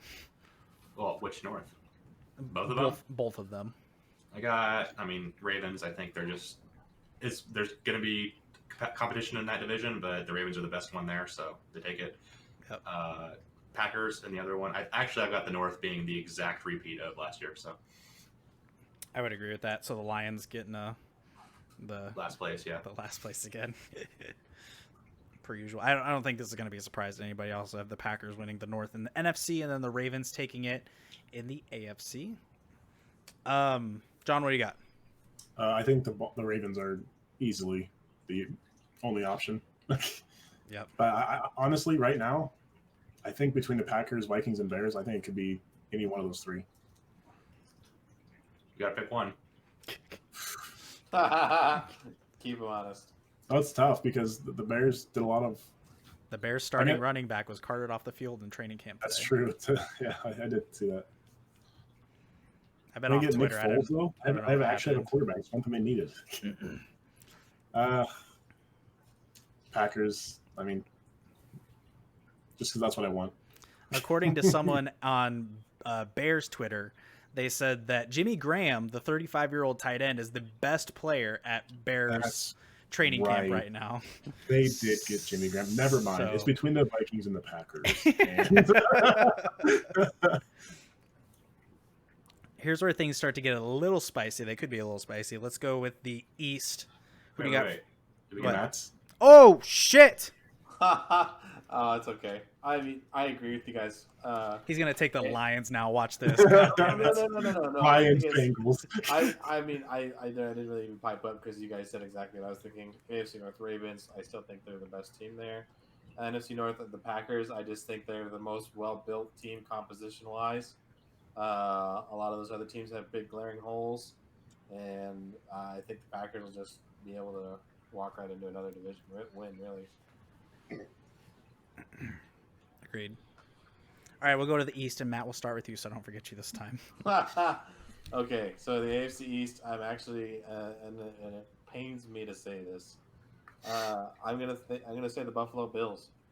I think as Jake Allen grows, I think he's going to show better. Josh better. Allen. Josh Allen. Sorry, I hate his name. Josh Allen. I and I I'm just impressed by him. I think if he can control his throws a little bit better, he's already got a cannon of an arm. If he can reel it in a little bit, I think he's going to be a phenomenal quarterback. On top of that, they added Stephon Diggs, so I just think that they've got a great thing coming, and it's all coming to a head as the Patriots lose some of their best tools. So, and then for the NFC East, it's gonna be kind of the same as it is always, where it's just kind of a dumpster fire, really, of a division. I have a hard time even trying to pick one. I think that the Cowboys might have the best chance to win that one, but honestly, it's just anyone's grab. I think if I remember the stat is that no division winner in the East has won it consecutive years, and the Eagles won it last year. So that pretty much counts out the Eagles. Yeah, and the Giants just kind of stink. Yeah, the Giants are still a few years away, but they're putting some pieces together. I think Danny Dimes is a legit quarterback. They had a recent draft like a bunch of really young defensive players. I think they will. Well, more importantly, they had the 4th pick in this draft, and they drafted a lineman, which is a boring pick, but a necessary pick. The Giants? The Giants did, yep. I got them taking a cornerback in the 4th round. In the 1st round. The 4th pick of the 1st round. Dyslexia, you know. Dyslexia, that's right. Blake, what do you got for East? I'm actually with Matt here. I've got the Bills winning. I think it'll be close between them and the Pats, but I think the Bills ultimately pull out. Nice. For the nice. For the NFC, I guess the Cowboys have the best team. Probably. I don't know. The Eagles always seem to hang around. Eagles have a great team if they could stay healthy. Yeah, it's like they always seem to just hang around. Like Carson Wentz might be one of the most underrated quarterbacks in the NFL. For what he did at least last year, he threw for 4,000 yards, didn't have a single wide receiver over 500 yards. I think that's just and they still won the division and made the playoffs and nearly won a game in the playoffs. It's just name 2 wide receivers on the Eagles. I can't. Don't make me. Zach Ertz and Dallas Goedert. Wait, those are tight ends. Whoops. Anything else, Blake? Nope, that's all I got. All right, John, what do you got? Bills and Cowboys. I think the Bills and the Patriots. Like Blake just said, I think it's gonna be really close. I don't think the Patriots are that much worse without Tom Brady. So I just think the Bills are that much better this year. I think with how many losses the Patriots have had this year with COVID, I think the Bills' defense is superior now. I think their offense has only gotten better. Yeah. It was already starting to shine end of last year. All right, we get it. Hey man, you signed up for this. I don't think they're any worse. I don't think they get below 10 wins. I really don't. But yep. I think the Cowboys have a really good year, actually. Yeah, Bills and the Cowboys for me as well. Everything we've talked about with the Bills gaining as well as basically when you're looking at a season, you want to look at the controllables and the uncontrollables. They did better with the controllables, and their uncontrollables got better as well. So kudos to them. They'll probably still only win about 10, maybe 11 games, but I still think that they'll win the division. The Patriots will probably be right there because once again they always just kind of happen to stick around. But yeah, I got the Cowboys as well in the East. First year head coach Mike McCarthy was tired of getting massages in Green Bay, so he went down to Dallas, which is a really good pick. And they probably will have a good year, and Dak Prescott will probably be at least decent. Zeke's still top level, and they got a few. I think their defense might be a little bit questionable, but they still got a lot of really good offensive weapons. Don't forget Amari Cooper, man. Yeah, Amari Cooper, and they got CeeDee Lamb in the draft. Wide receivers too, yeah. Michael Gallup is a 3rd wide receiver right now, which is pretty wild. Yeah, he's really good. So, all right. Let's get a little bit trickier. I think we might have some differing opinions on this one. Let's go with the South. Can I go? Yeah, go for it. I've got the Colts winning the AFC South.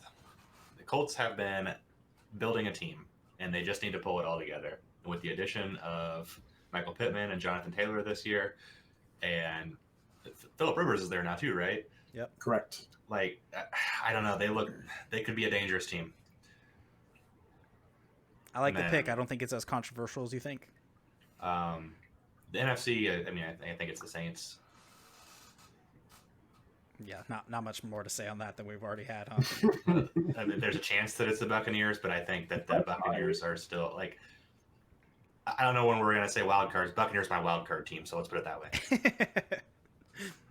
Yeah, those will be next. But yeah, I mean, I think that's just the floor for the Saints, and I'll just jump in here real quick. I think that the floor for the Saints is, I mean, they're going to win 9 games. It's pretty much guaranteed. So if that's your floor, then what's your ceiling? 13. I think that's a pretty safe number to say, in between somewhere in there, which obviously is more than what I would think that the Bucs would win. So I also have the Saints, but I actually have the Titans winning the AFC South. They did once. I mean, things that, like, this is all just predictions based, but they're teams that they made a lot of good off-season moves, not necessarily with adding players, but retaining players. Derrick Henry getting a big contract. Ryan Tannehill staying. A.J. Brown is probably going to be one of the better players in the NFL. And they do still have Corey Davis, who's on the other side of him, which is he was drafted as a top 5 pick. So he's got to at least know something. So, I mean, I'll put him at that. And they still have a solid defense. Like I said, I don't even have the Texans making the playoffs. So I have the Titans. Same. Yep. Matt, who you got for the South? So NFC South, I agree with you guys. I think it's going to be the Saints. It's a hard team to bet against. There's, like I said, obviously a lot of buzz around the Buccaneers. It's not a foregone conclusion that these guys are going to come out and kick butt. So I'm Saints in the NFC South, and then for the AFC South, I'm going to say I agree with both you guys making great decisions on the Colts and the Titans, but I'm going to pick the Titans. Simply for the fact that looking at those teams and their roster specifically being kind of patched together, it's not a lot of strong bonds on those teams, not a lot of like solid cores they can rely on. It's going to come down to coaching.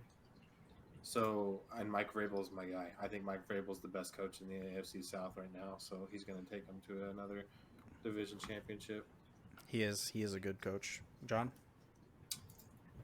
I think that the Saints will win, but I also think the Buccaneers could either go 4 wins or 13 wins. So that's the problem there. So nice. And I would not be surprised either way.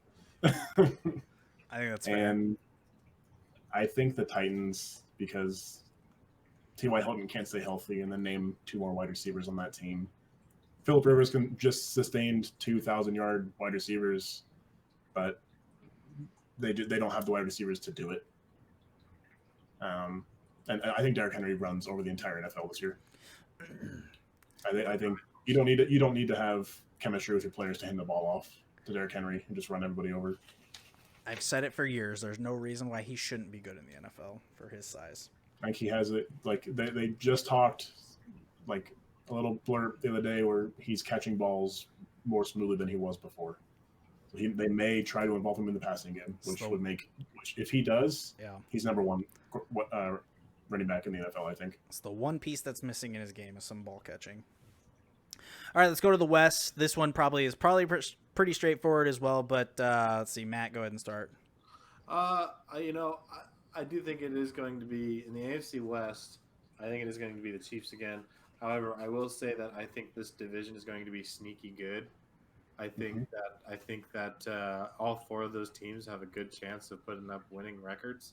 I mean, the Chargers are pretty exciting right now. Same with the Broncos, both rocking some pretty young teams and kind of getting some young energy in there. And then the Raiders are just kind of they got some talent on a team. They got a good coach in John Gruden. I don't think he's a bad coach. I think that it could be pretty crazy. I just think that the Chiefs are just too good right now, so they're going to take it. And then in the NFC West, it's same kind of feeling with this one. However, I think the Seahawks take this division. Russell Wilson's just day in, day out. And they just improved with Jamal Adams as well. And they added pieces to their defense. I mean, you get another year with DK Metcalf, who really started to flourish at the end of his year last year. I just think the Seahawks are going to be a tough team to beat, period. Blake? Yeah, I mean, I've got the same two picks. I got the Chiefs and the AFC. I think they win it by 2 games over whoever comes in second place. But yeah, I agree that any of those teams could come in second place. And then the Seahawks, I think they're just the most well-rounded team. John? KC, I think, but like what you guys were saying, Broncos, I think, have a sneaky offense this year. I think Drew Lock is going to have a heyday with all of his weapons. The Raiders, same deal. I think they have a very, very up-and-coming team and could be very good here shortly.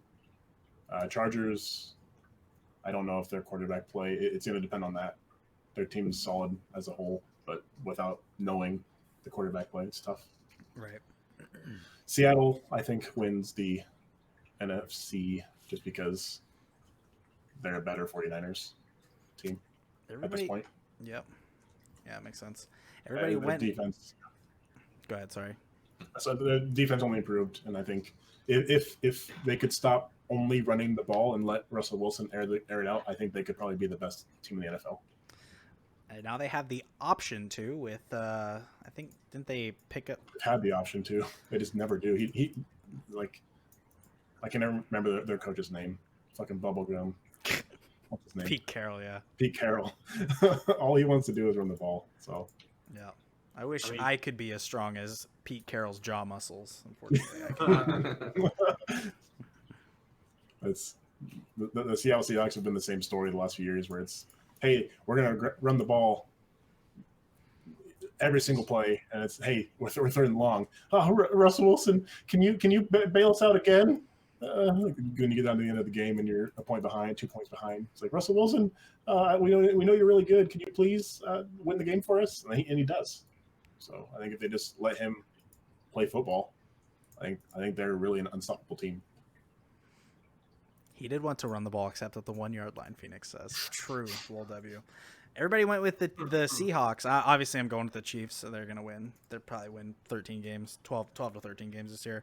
I will take the Niners because nothing changed on their teams. All they got they got rid of somebody to get somebody better. So I'm saying the Niners are still gonna be number 1 in the NFC, and the NFC or the playoffs are going to be the 17 playoffs. So hopefully you guys had that for wild card teams.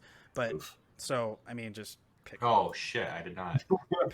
That is a real thing. That is this year? That is decided. That is happening. Yes. So there's 3 wild cards. That's correct. Yep. This changes everything. So let's start over. Delete the recording. All right. Yep. All right. Shut off the VOD. So yeah, I have the Niners. I think that they just got better and better. So, but yeah. So then we'll go to wild card teams right now. I'll do my NFC ones that I have first.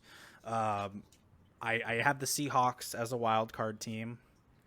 And I have the Vikings as a wild card team because they want, just like the Eagles, I know better being a Packers fan that they're always just hanging around somewhere and they're always just going to be really super annoying. So I'll keep them in there, but I don't think the Packers won't meet them in the playoffs. I don't think, unless it's like the NFC Championship. And I know I said that the Bucks would have 6 wins earlier. That was said wrong because I have the Bucks as a wild card team. I said that wrong, but the same thing where their floor is 4 wins and their ceiling is 13. That's also a real thing. It was the heat of the moment. Blake seems to be tickering with his spreadsheet, so we'll go to John. I guess if it's whichever team between the 49ers and the Seahawks, whichever team isn't winning, that will be the team as the wild card. John, you got to pick one. Stop riding the fence over here. Well, I'm just saying, like. Well, who'd you pick for the winner? He's not wrong, though. But like one of those 2 teams, but it's for me. I think 49ers would be the wild card, and Seahawks win the division. Yep. And Vikings, I think they really improved on their offense this year, other than losing Diggs. Well, they drafted his replacement, so exactly. So it's like they didn't really lose too much. So I don't think they'd be that much different. Yeah. Of a team, which is a winning team. So they'll be in the wild card, and then this one's tough. Imagine the NFL deciding that they want to add an extra playoff game for revenue purposes, and then COVID-19 happens. Wild. Yeah. Do you know if it's statistically possible for 3 teams from the same division to make the playoffs? It can be. It could That'd be be. cool. But it would be... I think it's more probable now. But yeah, I mean... Well, I'm saying with the 7 teams, like, is that... I'm trying to think of the wins losses in the division, how that would pan out for other divisions. I guess I didn't even think of that. I didn't think of that. One I was of only your- thinking 2. Yeah, one of your teams in your division would have to be like 2 or 4 wins, but it could be done, yeah. So I could honestly see the Rams. I think they're a solid team as well. But it's like I didn't even think of 3 and 1. I was only thinking 2 per could be the max. So Yeah. I don't know. The Rams would be over the other teams available if that's possible. Is it like It would be possible. The other teams would have to suck, but it would be possible, yeah. You'd have to have some pretty ass teams, but yeah. Well, I don't think it's going to happen in the NFC. It's just too good of a conference. Yeah, there's too much competition. Blake, what do you got for your wild card? Well, I've got the 49ers. I've got the Buccaneers. And I guess now I have the Vikings. So we're pretty much all inclusive on the Bucks and the Vikings, and then 2 teams from the West. I like it. So you had Bucks over the Vikings? I did have the Bucks over the Vikings. Really? I thought it would be close. Honestly, I think it's to be a 1 game difference between those 2 teams where they end up. Yeah, I think so. I think you might be right. Yeah. Matt? I think that the 49ers will make it. They're going to be a good team. I think the Buccaneers are going to make it. And then I also think that the Eagles are going to edge their way in. That's another good pick, to be honest. The Vikings do one of 2 things. They always just hang around and they win a game at the end of the season to make it, or they just completely shit the bed in the second half of the season. And it's nothing in between. It's always that. It's a Vikings curse. I swear it's real. Sorry, Marno. Eagles lost another wide receiver this week, too, just so you guys know. They had a wide receiver. Exactly. Just saying. Yikers. Another one bites the dust. So. Cue the music. Cap, don't, because we don't want to get DMCA'd. Okay. Let's go to the AFC for our wild card teams here. Blake, go ahead and start.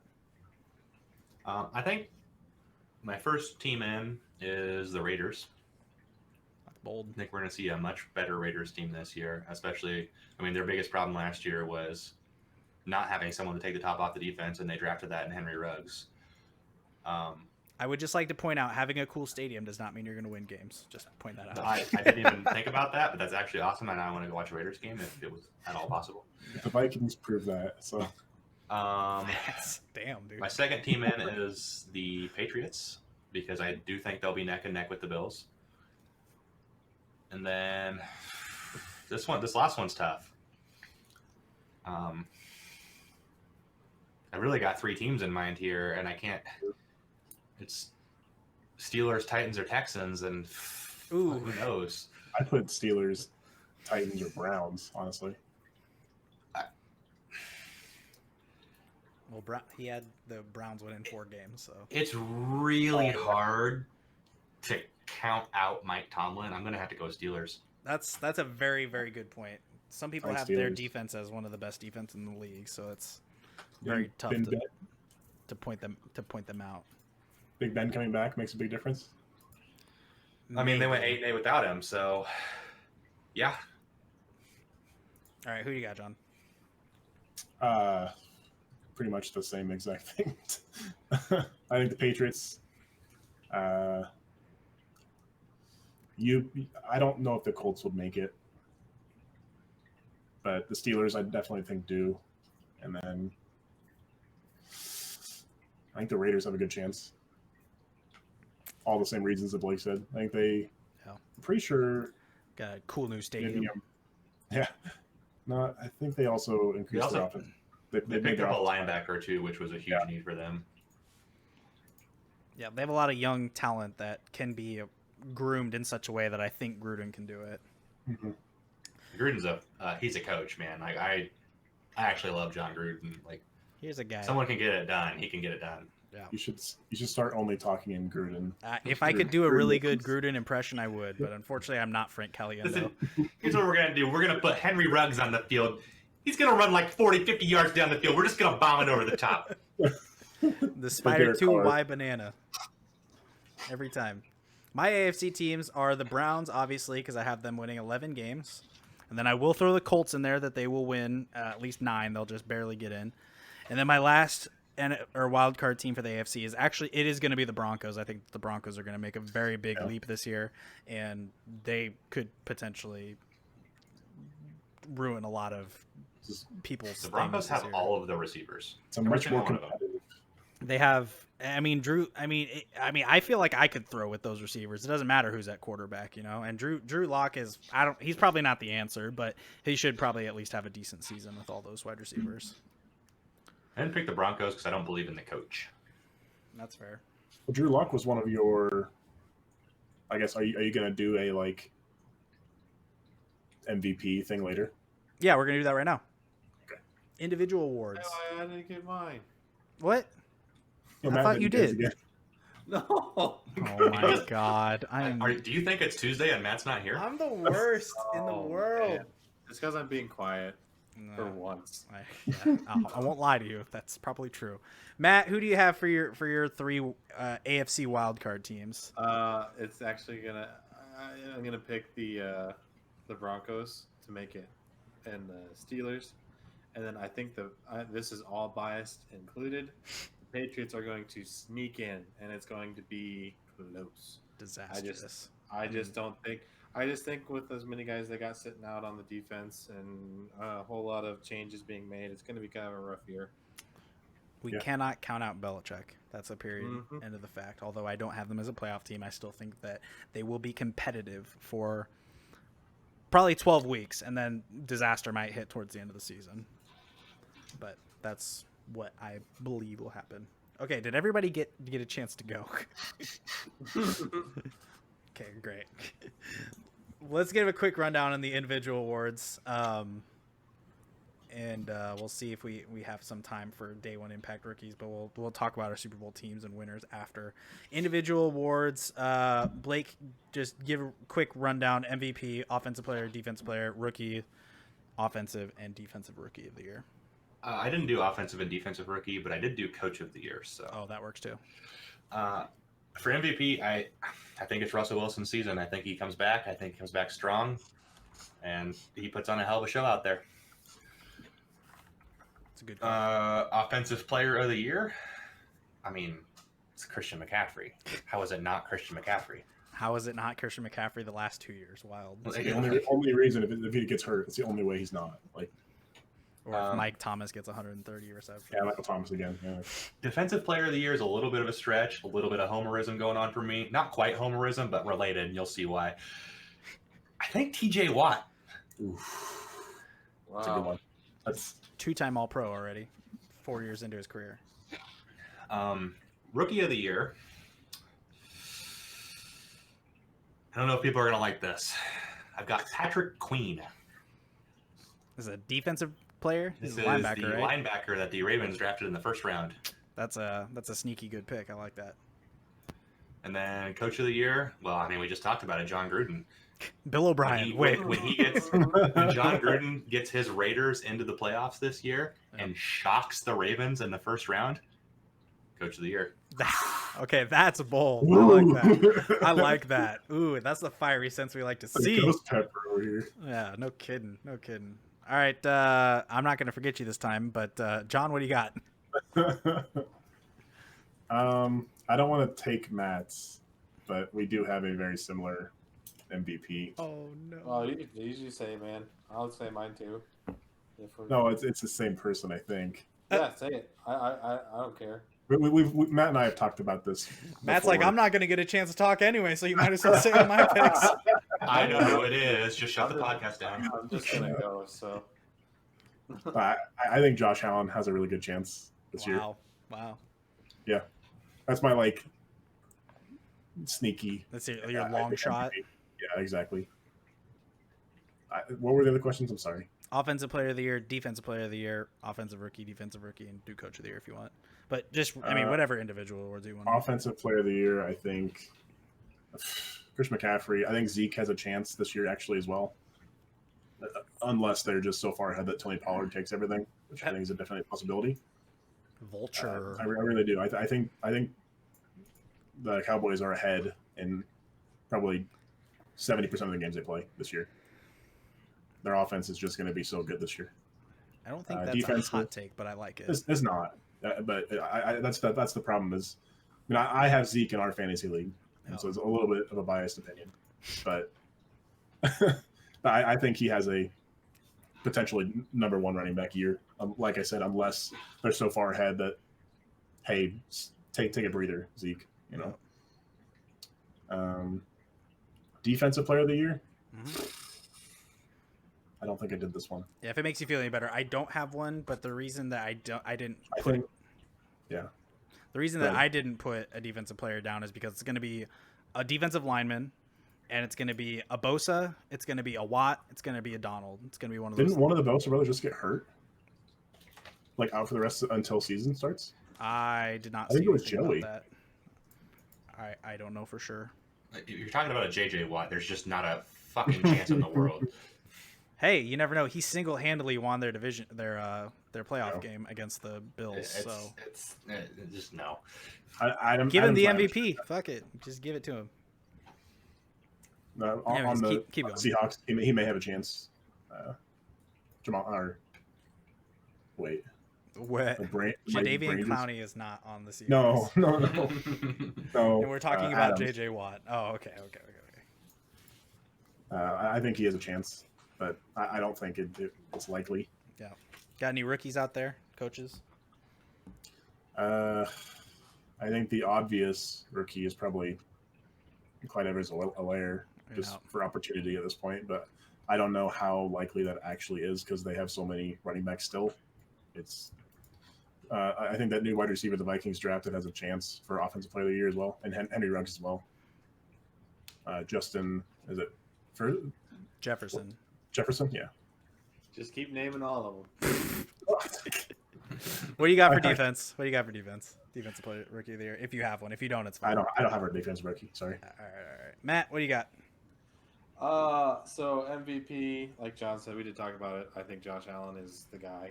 I really do think if he brings it in a little bit and likes to use that cannon, he has enough speed on his receiving squad to burn a lot of defenses, and they did that last year. They just didn't convert every chance they had. So if he's more consistent, he's going to throw for way more yardage and way more touchdowns. It's a bit of a stretch, it's a bit of a hot take, but I think it's going to happen. Offensive player of the year, I was kind of torn. I ultimately am going to go with someone who I'm having a little bit of a bias with right now, and that's Chris Godwin. I think he's going to have an explosive year. And then so defensive player of the year, I was right on the par with you, Devin. I think that I think it's Nick Bosa specifically who's going to get defensive player of the year. I just think he's a machine, and he's still got a better part of the years ahead of him. And then defensive rookie of the year, I think is going to be Chase Young. Yep. He used to play right next to Nick Bosa, and I got being a Big Ten guy, we got to watch him tear our team up. He's just a monster. Yep, we got Joey, we got Nick, and then we got Chase Young, all for 5 years. And then to see it. I'm gonna say it just because I stand by what I said earlier. Even though I don't think the team's gonna succeed very well, I think my offensive rookie of the year is going to be Tua. I'm just pretty hot on him right now. I think he's just going to provide enough of a dual attack that he's going to, he may not put up like obscene numbers to win in like an offensive player of the year or an MVP spot, but he's going to, out of like the rookie class that's around him, he has the most potential to, in my eyes, to put up some big numbers. I like that. Just an update on what I said earlier. I do see that a little tweet that says D4 is going to have to step up with Nick Bosa hurt. 1 day ago. So wow. I don't know what the injury is, but I don't remember what it was. I'm trying to find it now. Everything's changing so I think it was fast. me, if I remember.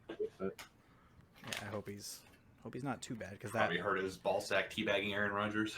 How? God, stop it! Why are you so mean? God damn it! Where you guys stretched, I will not stretch, and where you guys did not stretch, I will stretch. MVP, I have Mahomes.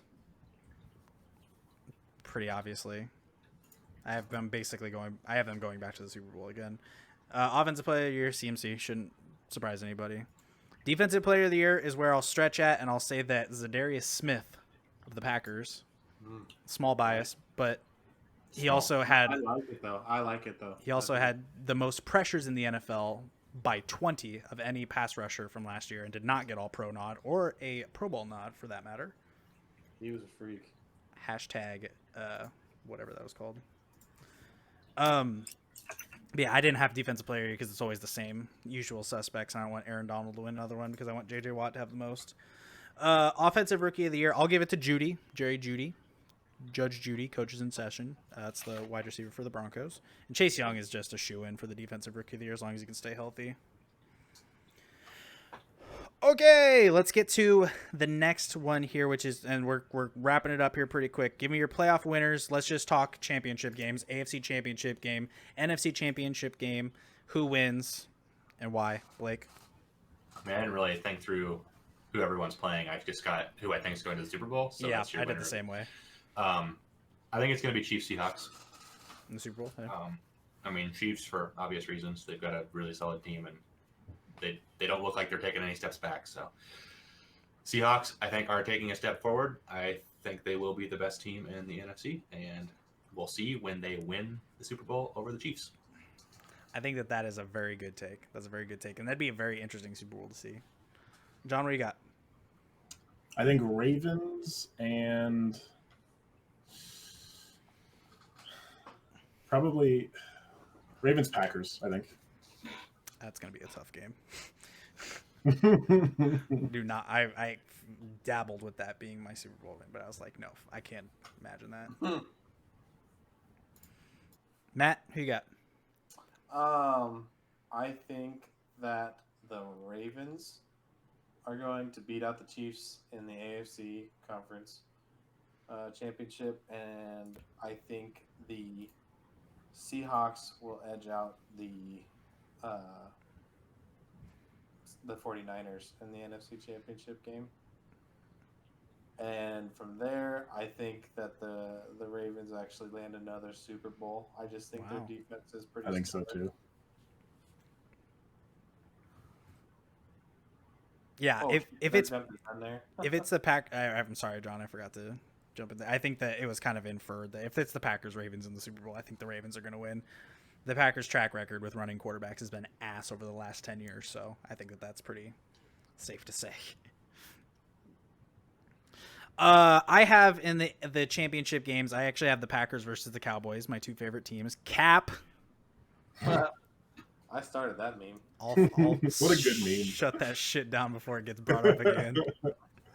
But I do have the Packers and the Cowboys. I actually have the Cowboys beating the 49ers in the playoffs to get to the NFC Championship. But the Packers would have a higher seed, so it would be in Lambeau. But it doesn't matter. Aaron Rodgers against Cowboys in the playoffs is always a W for the Packers. So they're going back to the Super Bowl, and it's Ravens Chiefs in the AFC. And I would also take the Chiefs to just barely edge it out, even though they'd be playing in Baltimore. Got a Packers-Chiefs Super Bowl. At that point, I don't give a shit who wins. Let's just be totally honest. I would like to see the Packers win and Aaron Rodgers would go win 2 more and then be done with his career, but I don't think I'll be lucky enough to have that. Did everybody get a chance at their winners? I'm pretty sure I got everybody. All right, we'll call that. So, great. Any last touches, any last final hot takes, any last crazy predictions that you want to throw out before the season starts in about 2 weeks here? Cam Newton's not going to start for the Patriots. Do you say Cam Newton? Cam Newton won't start. I agree Not with week 1 at least. Don't think so? Stidham's right there, dude. I think it's going to be Brian Hoyer. Oh. Ugh. I mean it. we are getting crowd participation right now in Phoenix. Says Galladay's gonna have a better season than Woods. I said hot takes here, sir. Did we do Impact rookies? We didn't, but it's just because we're at like 2 hours and 15 minutes right now. We'll cut that one unless you have a really good one you want to talk about real quick. I mean, not really. I mean, it's kind of what we've been talking about. So yeah, my impact rookie I'll just throw out there real quick could be Jedrick Willis, is the lineman that got drafted by the Browns. Hey, you did the same thing. Well, not the same player, but I did Tristan Wirfs with the Buccaneers. Oh, nice. All right, John, what you got? For what? Sorry, I don't know. Just whatever you want to talk about. I was saying, final what do you guys thoughts. think? I don't think we talked about the Washington football team's name. Oh. Or do we want to talk about that at all? Is there anything to talk about? Can we just expunge the team and get rid of them? I don't know. I'm looking at a updated list, and it says Washington Redskins on it, which is Ooh. bold of this website to do. So, did anybody check the Madden? What does the Madden say? Did they have that corrected yet? It says football team. Nice. does it? Yep. The Washington football team. You gotta love it. I don't know. It looks really dumb. They think could just they fully keep that? rebrand to the Redskin Potatoes if they wanted to. That's good enough. Do you think they keep that name, or is that just a temporary placeholder It's gotta be until that guy who bought all of the domain all of the names? It's gotta be a placeholder until for now. he gives up all those next year, and then they just get the name they wanted. It's like I want a check with a signature on it, and let me fill out the rest. Alright, whatever, dude. It's like Dan Snyder's like, I have other things to worry about right now, like all the times that I sexually harassed a bunch of cheerleaders, so I'll deal with that later. He doesn't have time to name his football team, okay? It's a fucked up situation there in Washington. All right, we have spent so long talking football. It's been a great conversation, though. So we'll bring it around again here. Any closing thoughts for the NFL season? John, you got anything? Not really. I think covered almost everything. Covered a lot. Matt, you got anything? I think it's going to be a strange year, especially with everything going on. I don't even know what to expect. It's just everything I said tonight was just an implied that everything's going to go smooth. Right. But it's just going to be, I mean, it's going to be weird. I'm just kind of buckling up and waiting for the ride. Yep, kind of expect the unexpected this year. Blake, you did mute yourself, but do you have any closing thoughts for the podcast? I mean, I've said from the beginning that I would rather have no season than a scuffed season, so I hope it gets canceled.